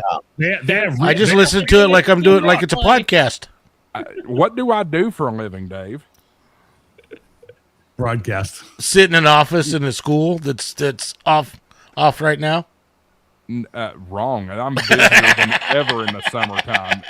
I have so many projects in the summer, stuff that I can't do during the school year. But editing, I'm listening to the audio, so I can't listen to something else while I'm doing it. Well, while you're driving down the road, just pull up YouTube Music, or we're getting ready to drop it on a lot more podcast platforms, and go back to the last episode and listen to it. But yes, this James kind of sprung it on me even. I can't remember if it was during one of the live shows or during one of our team meetings. sprung it on me, and this is such a huge thing. It's going to be such a benefit, I think, and I'm really excited about it. Absolutely, that's great. That is so great. So it is now 9:45 in the real time zone. So we probably need to start wrapping. Have pity on Josh. He's never lived in Central Time. Yeah. Well, anyway. We'll say we've got to. Frank's going to have to jump here soon for his show, so we want to start trying. So I have mine set for 22:15 Eastern Time. So there's a little wiggle room there. A little wiggle room, but sometimes it takes us 30 minutes to sign off. Right, especially with Andy. We get. So anyway, Frank, yes. it has been phenomenal having you on here tonight. I'd love to have you back anytime you want. Really cool. What's that? Hey, wait! Before we get into has the correct comment here. Catalina does really carry the show. Thank you, Rockets and Radios, for calling that out. Before we get into what everybody's got coming, I think there's a birthday today. There is. Oh wait, yeah, wait. Dave. Is it Gray Man Pota's birthday? Maybe not. It is. See, if he didn't want it out, he shouldn't have said it on the kids' table last night. Right? Yes, it is Gray Man Pota's birthday today. Nice. I think I've got a clip here. Hold on. I won't say how many times you've been around the sun, Tim. Oh, there, I'll give you some applause. How about that? I was like, what can I play for a birthday? We all know he's been around the sun 19 times. So. Mm. You haven't made it 21 yet? No, he hasn't made it to 21 yet. That's the youngest gray beard I've ever seen in my life. I wish I was 21 again. Holy crap! So we go to dinner tonight. And this now we know the waitress, or I'm sorry, the waiter. We know him, and so it was more of a joke than anything else. He comes back, and my wife buys dinner, and he goes, very specifically, and I made sure to give you guys the AARP discount. Man, so I've officially got my very first AARP discount. So now I guess I'm safe to go up when I go to McDonald's and ask for a senior coffee. I want that singular coffee. Senior coffee.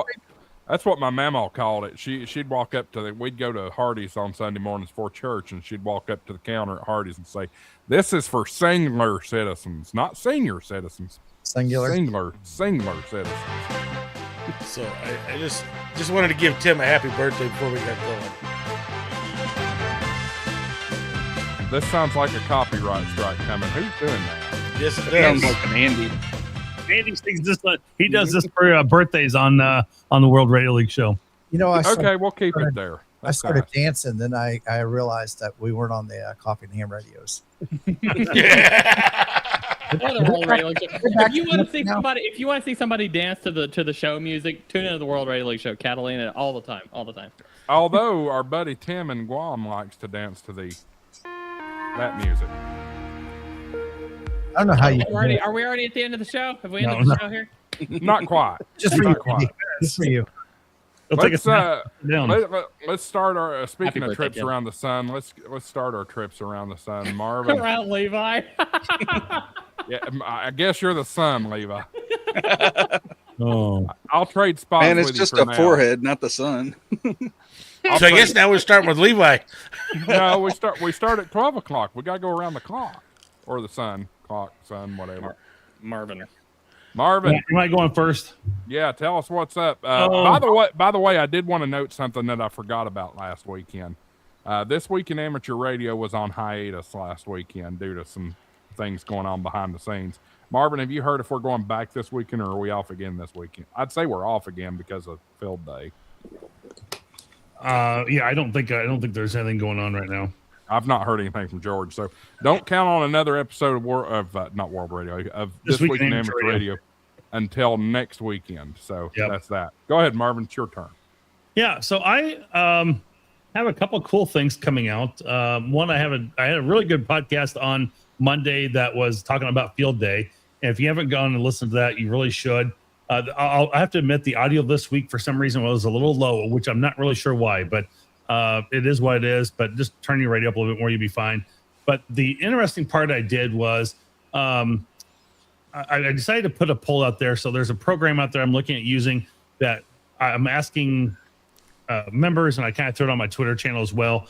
Would people be interested in paying for, I don't know, call it 10, 15 hours a month, maybe for like $20 to be able to use a pretty good, premium. I think I have a pretty good flex radio station. Would you pay a few dollars to be able to use that? Is that something you'd be interested in or not interested in? So I'm going to put the link in the channel here. So patreon.com/the ham radio guy. And, thank you for putting that up on there right away. And so that poll's open to everybody. It's not locked down to anybody at all, but I'm really curious what people's thought on that is. If that's something, a type of service you'd be willing to and interested in paying for. And so I'm considering that. And then I may end up having a future co-host on the radio, so on the podcast. So working with somebody kind of thinking about doing something along those lines. So the show it may take a little bit of a different twist, and the guy is out of Michigan. So I'll leave it at that for now, and we'll kind of see where that goes. But that's something we're trying to work on, and doing a little bit of some changing not changing a whole lot of the platform, but keeping what I do the same. But we're switching things up a little bit, so we'll see how it goes. I only know one ham in Michigan. Is it who I think it is? No, you probably don't. No. Okay. Okay. Nope. I was going to say, if it's going to take a twist, it would definitely take a twist with whoever I'm thinking about. So I'm a ham in Michigan. It's not a full QRO station yet. There's two things that's limitation. And if I do decide to go with this, I probably will bump it up to full power. Just because right now I'm only running 110, so I'm maxed about 700 watts on it. But the other limitation I have, and that I'm hoping to make the upgrade next year, there's just no way I can do it now, and that's to put 40. I mean, I can do 40 and 80, but it's on a dipole and not on a beam. So maybe doing this, if it raises a little bit of money, I could help support the addition to adding 40 meters, a regular 40 meter like JK antennas to the top of the tower. I've got room for it. I've got the power for it. I just need. I've got the antennas for it. I just need that. I need the antenna. I got the cable and everything ready to go for it. I just don't have the antenna itself, so I need somebody to climb it up there. I don't do 160 either. Hillbilly ham. Sorry, Dave. So. Don't worry, Levi. He didn't mean it. So I forgot you were in Michigan. So there's two Michiganders I know. Oh yes. Three KF8 CGJ. K8 4, 3. I stuck it out in there and out in my podcast, and someone kind of replied back to me and said, "I'd kind of be interested in doing something like that. I've been thinking about doing something along those lines." And it's like, what do you think? So he's ordering some equipment up, and we're gonna see what goes. So awesome, fun. To the 1 o'clock position or 2 o'clock, however you look at it, Mr. World Radio League himself. Hello, everybody. So super excited about Field Day. It's going to be one of probably our biggest event to date. It's going to be huge, and we're really excited. And it's our first big major event with the desktop app. So really excited about that. Come check us out. World Radio League show Mondays at 2 p.m. Central Time, 3 p.m. Eastern on the World Radio League and Ham Radio Prep YouTube channels, Facebook pages, X accounts. We go live everywhere we can. If you see a bunch of shorts that look like they're clipped out of something much longer on the World Radio League channel, that's where they're usually coming from. So come check out the World Radio League show. We have a ton of fun. Myself, co-hosts James and Catalina are usually there. We had guest Professor Jim on Monday. He's been out for a couple months, but he's back now and came on the World Radio League show. So great to have him back. And really excited about Ham Radio Prep for Schools. I dropped that link in the chat earlier. We can drop it in one more time. But go. If you're connected to a school, you want to get some students licensed, sign up. We're really wanting to get this rolling for the next school year. So go ahead and sign up now. Yeah, Field Day coming up this weekend. I am planning on operating at least for a little bit with the Nexa Amateur Radio Club. I don't know if I'll do any operating from my home station. I might, but looking forward to operating with the Nexa guys. Dave Hillbilly Ham, who consistently calls me a gatekeeper every week on this show, but really we're good friends. So really excited about that. Gave him some promotional material to set up with his club today. So yeah, he'll have that set up out there at Field Day. Really some of our great stickers and some discount codes and stuff. So yeah, that's what's going on in our world. Morse Mastery. Next week I'm gonna have to show you what's going on with Morse Mastery. Complete overhaul and looking absolutely. I think it's looking great. I'm having a lot of fun with it, and got some suggestions from the team, and really did some really strong overhaul and really improved it. So go set up your Morse Mastery account and let me know what you think. It's of course not officially released yet, but it's available. morsemastery.com. Teach you how to do Morse code. That's what's going on in my world. Josh, back to you. If I can ever get my buttons right. One more thing. Everybody who was watching the World Cup, everybody who watched the show last week found out that Argentina won the World Cup, so Catalina was in a really good mood, of course. But while everybody was watching a whole bunch of people run around on a field and kick a ball around, I was watching the World Livestock Auctioneer Championship. So congratulations, Jace Thompson, for winning the World Livestock Auctioneer Championship. I think you and I have the same ambition. We both want to be auctioneers. I think we should have an auctioneer off right now, right here. No prep. Let's do it. Let's do it. Go for it, Josh. Give us your best shot. Maybe for super chat. I don't know. I did that for a super chat. Absolutely. I would say it's for bragging rights. Yeah. Yeah. Bragging rights. I like that. I put a little side by side. I think Josh is afraid. Somebody put a I'm super not chat great in at there, it. and then vote and see who does it best, and whoever wins. I'm saying let's do a side by side. Those two guys. Let's come up with an item that they can auction. A 7300 Mark II. 7300 Mark II. Hell, Tim's 7300 Mark II. We're not really going to auction it. It's just you're getting just an example. Let's do a modern Morse key. I'll do a modern Morse key. I don't know what that is, so A CW key. It's a CW key. Yeah. You gonna auction your key, Andy? Well, I mean, imaginarily. No, Marvin's gonna let you auction his. No. I just we can't legally auction it because we don't have a license. Oh, there it is. Oh, there it is. Oh, Dave just somebody said mesh 3 times. Somewhere in the world, yeah. Seed Studio. Boom, there he shows up. Yep. Anyway, gotta do some For business. demonstration purposes only. Let's try this again. That's tomorrow, and that is it for us today. And we will leave you with I can't do it. Maybe one day. Is that you starting your auction chant, Josh? No. I can't do it. I can't do it. We'll do it live. Okay, side by side, guys. Yeah, let's do this. Josh, side by side. See if I can. I can't do that. Swap you and Marvin. You could auction off that Ozbot camera you got that keeps drifting. Here we go. So is the Ozbot the reason the video's not playing or the clip's not playing? Might as well be. Could be, I guess. All right, Andy is not the owner of this channel, so Andy gets the honors. What honors? To go first. To go first. I already told you to go first. Nope. Well, I already told you to go first. I own the channel. What are we selling here? We said so many 7300 Mark II. 7300 Mark II. I don't even know what those things go for. Starting bid $100. $100. All right. Shit, if you could get a 7300 Mark II for $100. $100. We're starting. Well, it's a faux auction price. It's a faux auction now. Are we? What? So what are we selling, guys? And where are we starting? And somebody give me an okay. All right. Here's the deal. Frank, we're going until 11 at this rate. Let's. I like the Morse code key. Let's do the Morse code key. Start it at. No, you both know what it is. So.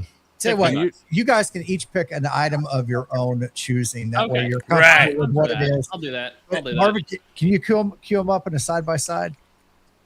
I don't think we can. I don't think I have a display set up. I didn't do it. Okay. Can I do it? No. Well, just pull everybody out back into the. No, I need them to stay because I'm gonna. We got to do the yep whenever y'all bid on this stuff. Oh.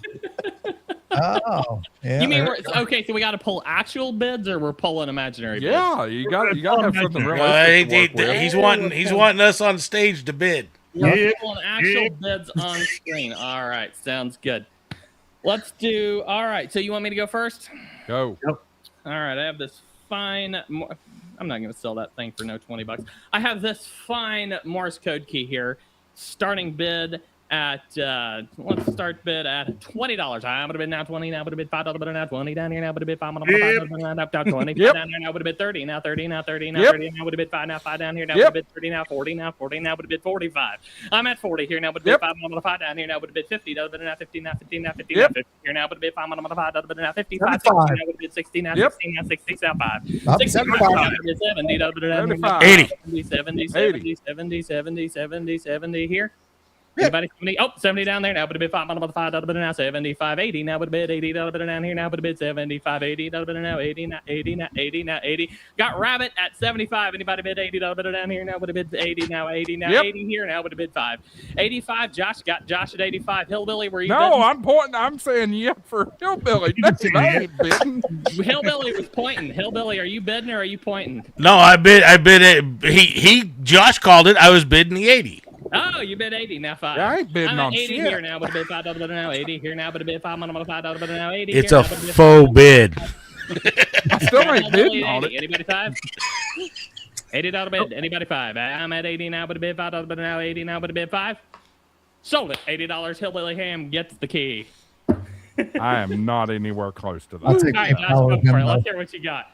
I am not anywhere close to You that already level. challenged me. You're not backing out now. I mean, I'll do it because it's going to make some great short clips. Get ready for that, Andy.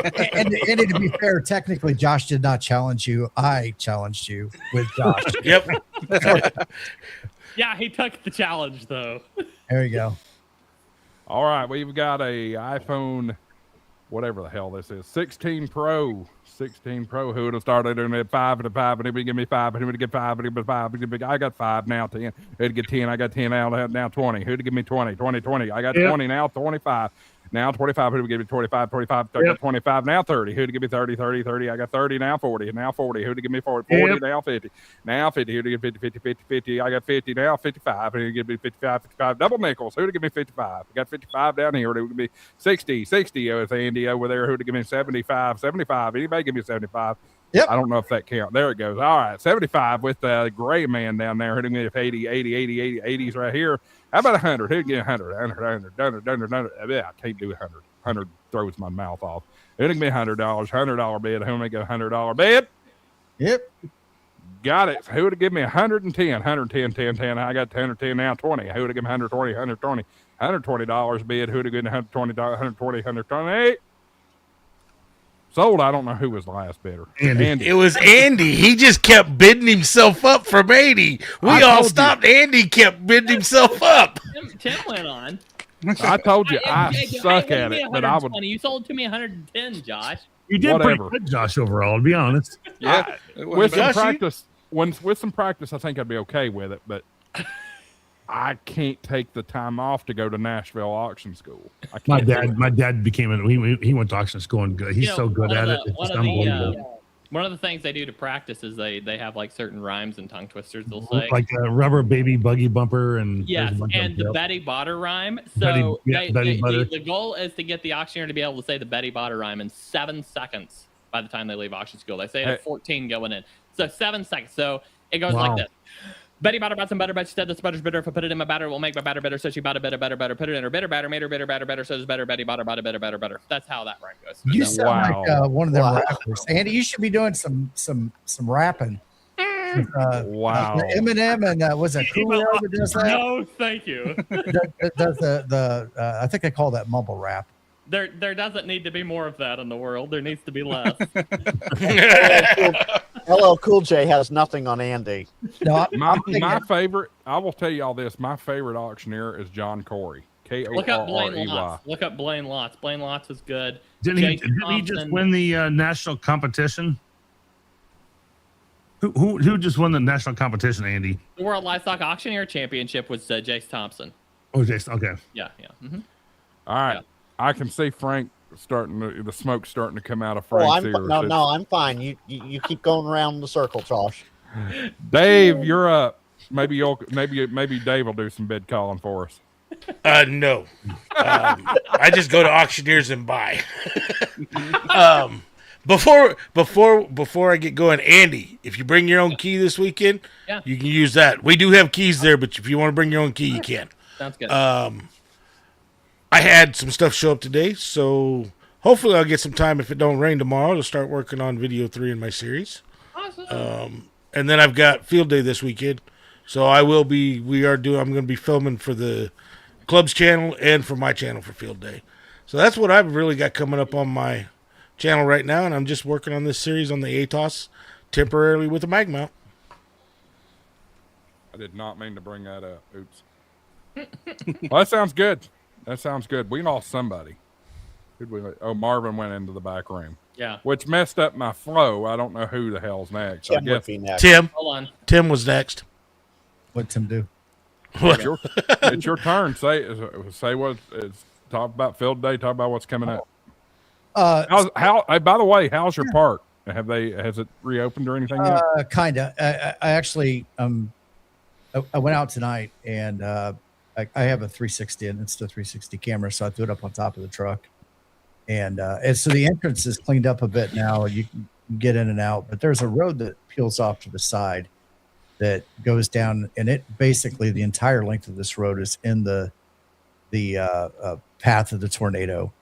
And what was a very wooded area now is pretty much a disaster zone. So it gives a good indication, a good view of what happens when these storms come through. Once again, in our particular case, this 15-mile tornado was mostly in wooded area, unpopulated wooded area. So very little property damage, but a lot of trees, a lot of stuff like that. Fortunately, I think only one major injury and no fatalities out of the tornado. So, wow, that's something. Yeah, I talked about it last night a bit. Skywarn is something that has, I feel like is starting to wane in interest, and I would like to see some new blood. I would. One of the things that has me as somebody that now we've had 4 tornadoes since last week in this area. Having that radio, being able to at least have that connection, absolutely, while you're hunkered down with your family, in your safe space, your safe spot, having that lifeline, that knowing somebody's there, goes a long way. Yeah, and absolutely. I think that's waning, at least in my area. I know a couple weeks or a couple months ago, back in April, when we were out there at the Moore Expo, your guys' club, or whoever does the Skywarn out there, was very active and very instrumental. And us, as the ham radio operator group, being able to hang out in our Gazelle tent town, why all the Folanders ran and put their rigs in the building. So very appreciative. Again, we were in the loop. Yeah. And not all parts of the country experience tornadoes. And so if you don't understand how catastrophic a tornado can really be, the Midwest Safety YouTube channel just posted a video today showing first responders cleaning up at the aftermath of one of the most horrific tornadoes in recent history. I would recommend going and watching that video. I haven't seen the whole thing yet, but it's just these are very, very incredibly dangerous and serious storms, and to have a connection of some sort, I think, is very important. An amateur radio connection of some sort, I think, is highly important. And I would love to see some new young blood coming into Skywarn, or even if a new program needs to be, if the program needs to be updated, just something to get young people active in this type of thing. because it's all going to online, and all the storm chases are online now. But if your power goes out, your internet goes out, that's not worth much. So just seeing some new blood would just be amazing. It would be incredible. So you mentioned storm chasers, and you're right. That's the cool thing to do now. Yeah, exactly. That's the problem. But those guys are traveling all over the place, and that's almost a job in itself. Exactly. It's another form of content creation, like most of us do here. But I think that there's something there that could draw some people in to be on the ready to do that local. I don't want to say storm chasing, because that puts yourself into a dangerous position, but being able to go through the classes, understand it, work with the National Weather Service, everything that that Skywarn does is still cool. And there's nothing that says you can't live stream it, right? While you're doing it. Josh, you asleep? You look like you're asleep there, buddy. No, it's just sensitive topic for me. That's all. Oh, are we okay? Skywarn, yeah, is what it is. But do we know? We turned the corner. We turned the corner. But I 100% agree that the Skywarn program certainly needs some new blood into it. It needs a breath, and it's an extremely valuable subservice of amateur radio. But also, not only ham radio, you can pick up the phone and call the weather service if you need to. You can fill out their form on the internet. You can even submit a report via X or Twitter or whatever you want to call it these days. The options are endless there, but it's a great program. Doesn't have to be Skywarn. Nope.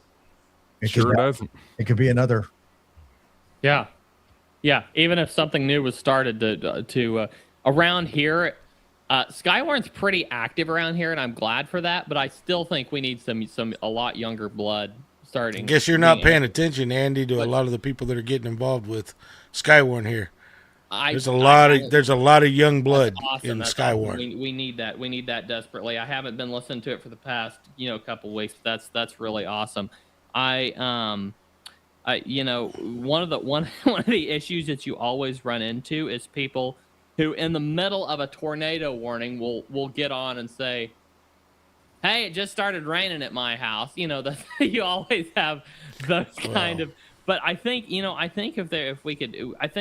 we need more.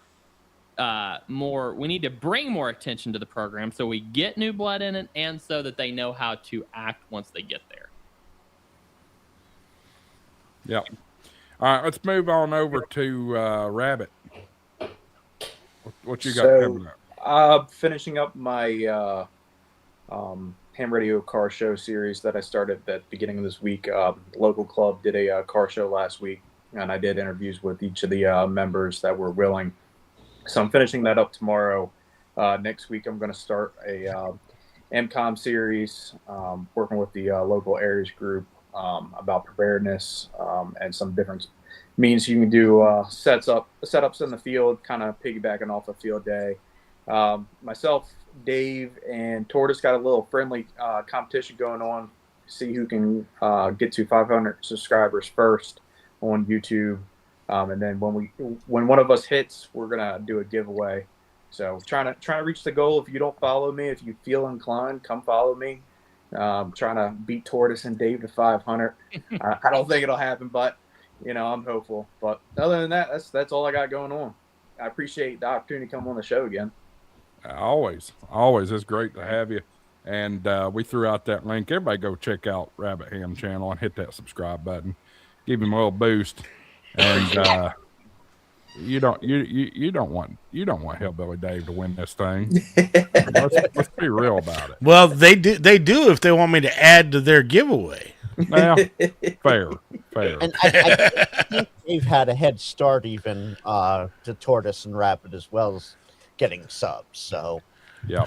And another thing, y'all go check out the Tortoise and Hare show. Is it Tortoise and Hare or Tortoise and Rabbit? Tortoise and Hare, Tortoise Rabbit. What Frank is saying, Dave, is that if you lose this, you have no excuse. There you go. I'm not that far ahead. Everybody thinks I'm that far ahead. I'm not that far ahead of Michael.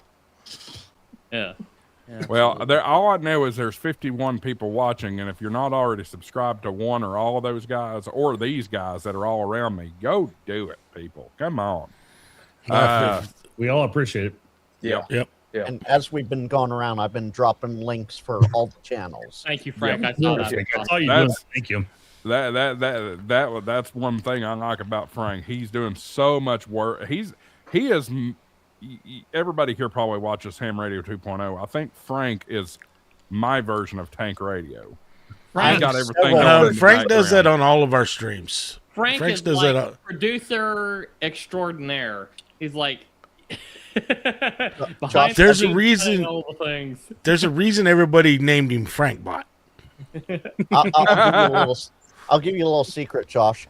Folders on Stream Deck. Yes, sir. That's all I I have say.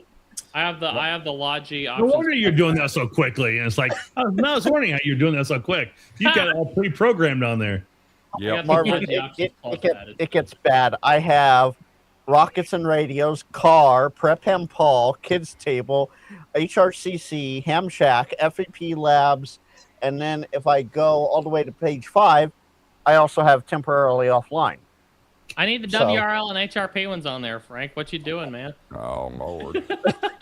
Just so long as they say coupon code HamShackTV on them. Well, Andy, you got to make me a mod on your chat in order for me to do that. That's the catch. Okay. We'll pull it off. We'll pull it off. Maybe we'll see. Speaking of Frank, you're about to go live here in a few minutes. Invite everybody to come over to your thing. I am. So, Frank Something Else is every Thursday right after Josh, and he and I talked behind the scenes, and I made it so that we didn't overlap too much, unless Josh goes super, super long, and then I just have to go. But we try not to overlap. I respect other ham tubers as well. But Frank Something Else, it'll start probably about a minute after Josh ends here, and then Fridays with Frank, where it's a Q&A/AMA session, but it's slightly directed towards topics that I know a lot about that chat might not know a lot about. Choo-choo trains. Trains, photography, and ham radio. So short stream. No, I go for 2 hours, Tim. I start at 7 Central, and I go all the way right up to Rob Digital Rancher on Friday night. But Tim, that's talking to himself all the way up to when Digital Rancher starts. Well, he goes, I start at 7 Pacific, and I wrap it up at about 10:15 Eastern. Sure, why not? No, I start at 5 Pacific, and I end at 7 Pacific. Yes, I Yeah, did. 7 Pacific, 10 Eastern. Josh, thank you for the email. That came in like 20 minutes before the show started. That's how late on Jason's back channel thing on the group. Yeah. I will leave it at this, and you'll have to take my comment down for this, because the T-shirt says it all. Bro, do you even field day? I want to hear everybody's field day stories next week on all the channels. I want to hear how well you guys did, The World what Radio you did. Show. So, yeah, come on by. See what we do tonight. Right now, Antenna Talk is in the lead with 3 votes. So y'all need to be voting. It's pretty bad when something's leading only with 3 votes. those are the only 3 votes that there are. It's all antenna design. So we'll see. I guess you're going to antenna design. Right? Yep. I guess so. The way to look at that is the other 3 are tied for second place. There you go. Yeah, it's 0%, Andy. There you go. Oh, that's All right. funny. Let's move on to Levi here in a minute. Real quick though, first I'll note that Hillbilly Dave's using his monthly super chat here. Go watch Frank's stream after HamShackTV Live is done, And I can't type. Or Tuve is done. Just watch Frank's stream. I can't. Yes, Steve, I can't type.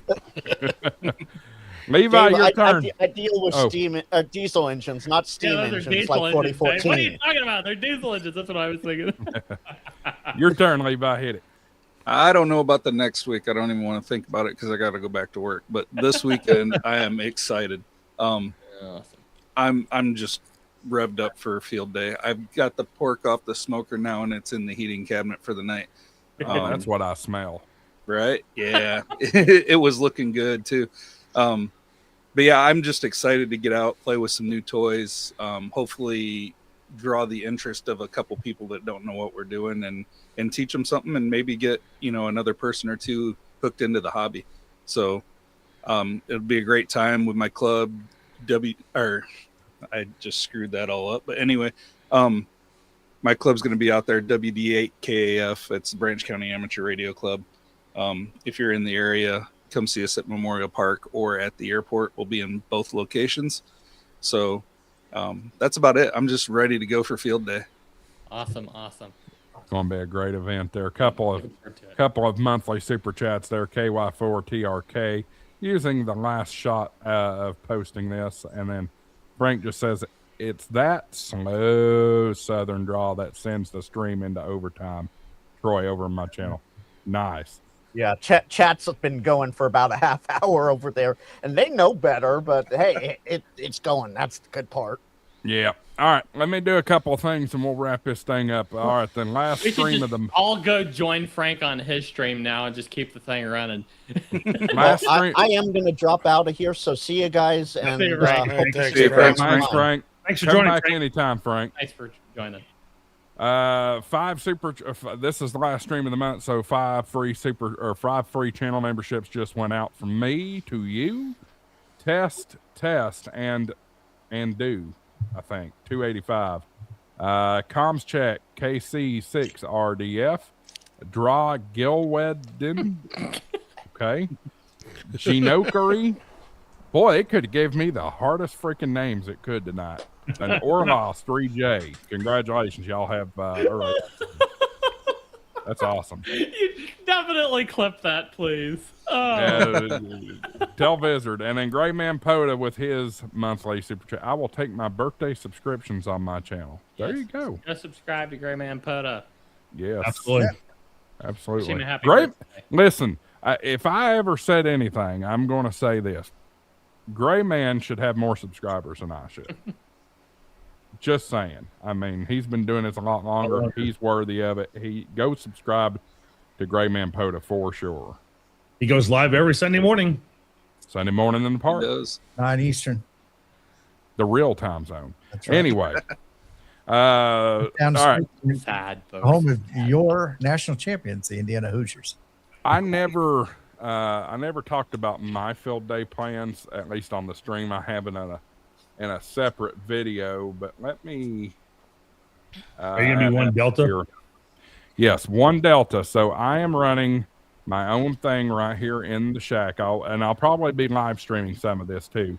But I was fortunate enough to pick up in the last minute, actually, a 1x1 special event. So I'll be operating as Whiskey 4 India.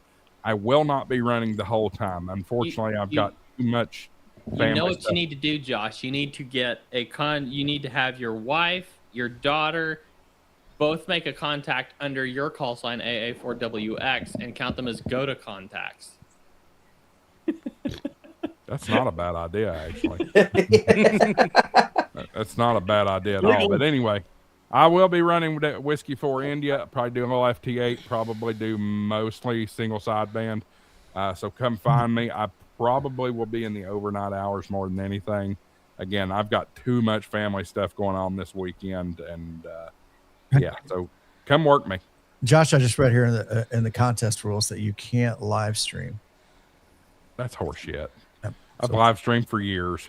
So it says in the contest rules. Well, Does it good really? for them. No, it doesn't. He's full of it. It specifically says Josh can't. That's right. and you know what else it says? Y'all are full of a bunch of. Frank's gone, so I can play it now. All right. Last thing of the night, Tim. You got something down there you wanted to share? Oh, I just had it queued up. It was it's some raw camera footage of going down the hill there. So this is from the 360 camera. I'm not sure what it's going to look like yet. I haven't done any processing on it. But This right down here, Man, all this was a full. This was a full canopy. oh, that's crazy. My Wow. God. Man. And I don't Josh, check the chat. like you couldn't even see this hill through the trees. That's crazy, man. That's wild. And, it's I would call it literally a miracle that only one person was injured, nobody killed. yeah. So there was an injury. One injury, it was somebody that was in a mobile home that had taken refuge in the bathtub. So the bathtub probably protected her a little bit more than Yeah. uh, Oh, that's anything else. crazy. I think it was like a broken ankle. That is. And the thing is, there were people camping there that night too, weren't there, Tim? There were, yes. So Mason Ridge, Scout Ridge. There's an overflow there between the two. Those all had people in it. There's a training center down there that's got lodging in it for overnight events. And I know there was a school, like a teacher's retreat that was in there. Oh, here we go. There's a good. My. Did it follow the road or did it just cross it there? It just crossed it. The road just. Oh man, it's wide then. Right. Oh yeah, it's. It was massive. 15 miles long and up to 800 yards wide at some point. Man, that's insane. So, All right, I didn't have Tim's phone number, and the debris ball was the size of Joplin's, so I was reaching out to him through Discord to find out if he was all right. Yeah. I'm going to put my skills to the test here. Yeah. 'Cause I've been looking at tornado damage for a long time, and I've not heard about the rating on this. But based off of what I'm seeing there, I'm going to say this is a strong EF3.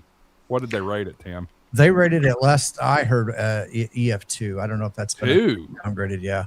So I guess the EF scale is a little bit different. I know a lot of people were like, it had to be more than that. But I think because there was no like solid property damage, it's all just trees. Structural damage, yeah. Yeah, structural damage. I think that's probably why it didn't get rated as fast. And well, they changed a lot when they added an F6 into the Fujita scale.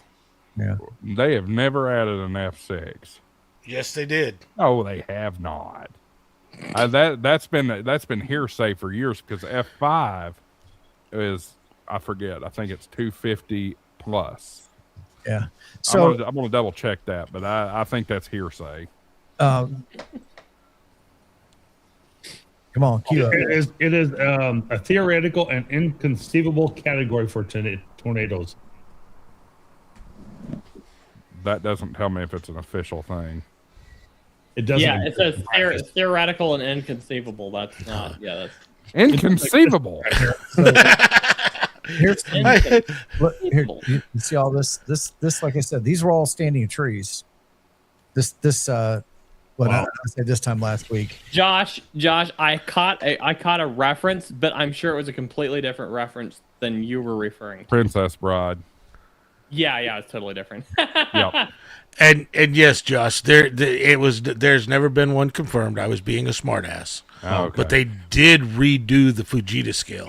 An F5 has to be a lot stronger than it was before. They actually changed the wind ratings with all of them. So I'm looking at weather.gov right now, and EF5 over 200. They don't state an F6 or F6. No, I was being a smartass with that. Okay. But when they redid the Fujita scale, because the way the ratings were before, it used to be 175 miles an hour would be an F5. Yeah. Right. And then they re-rated and upped the winds and everything on them. Right. I'm surprised they're only rating this a 2, but I guess if there was some structural damage, it probably would have been a 3.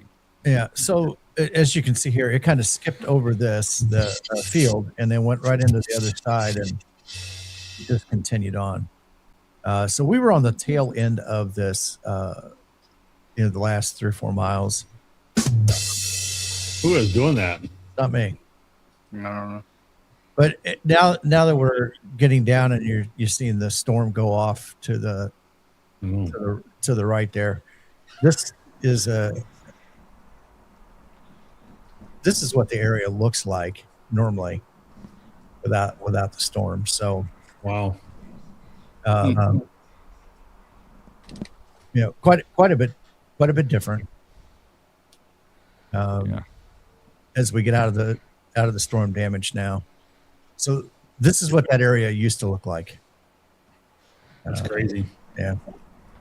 That looks a lot like driving through the Smoky Mountains.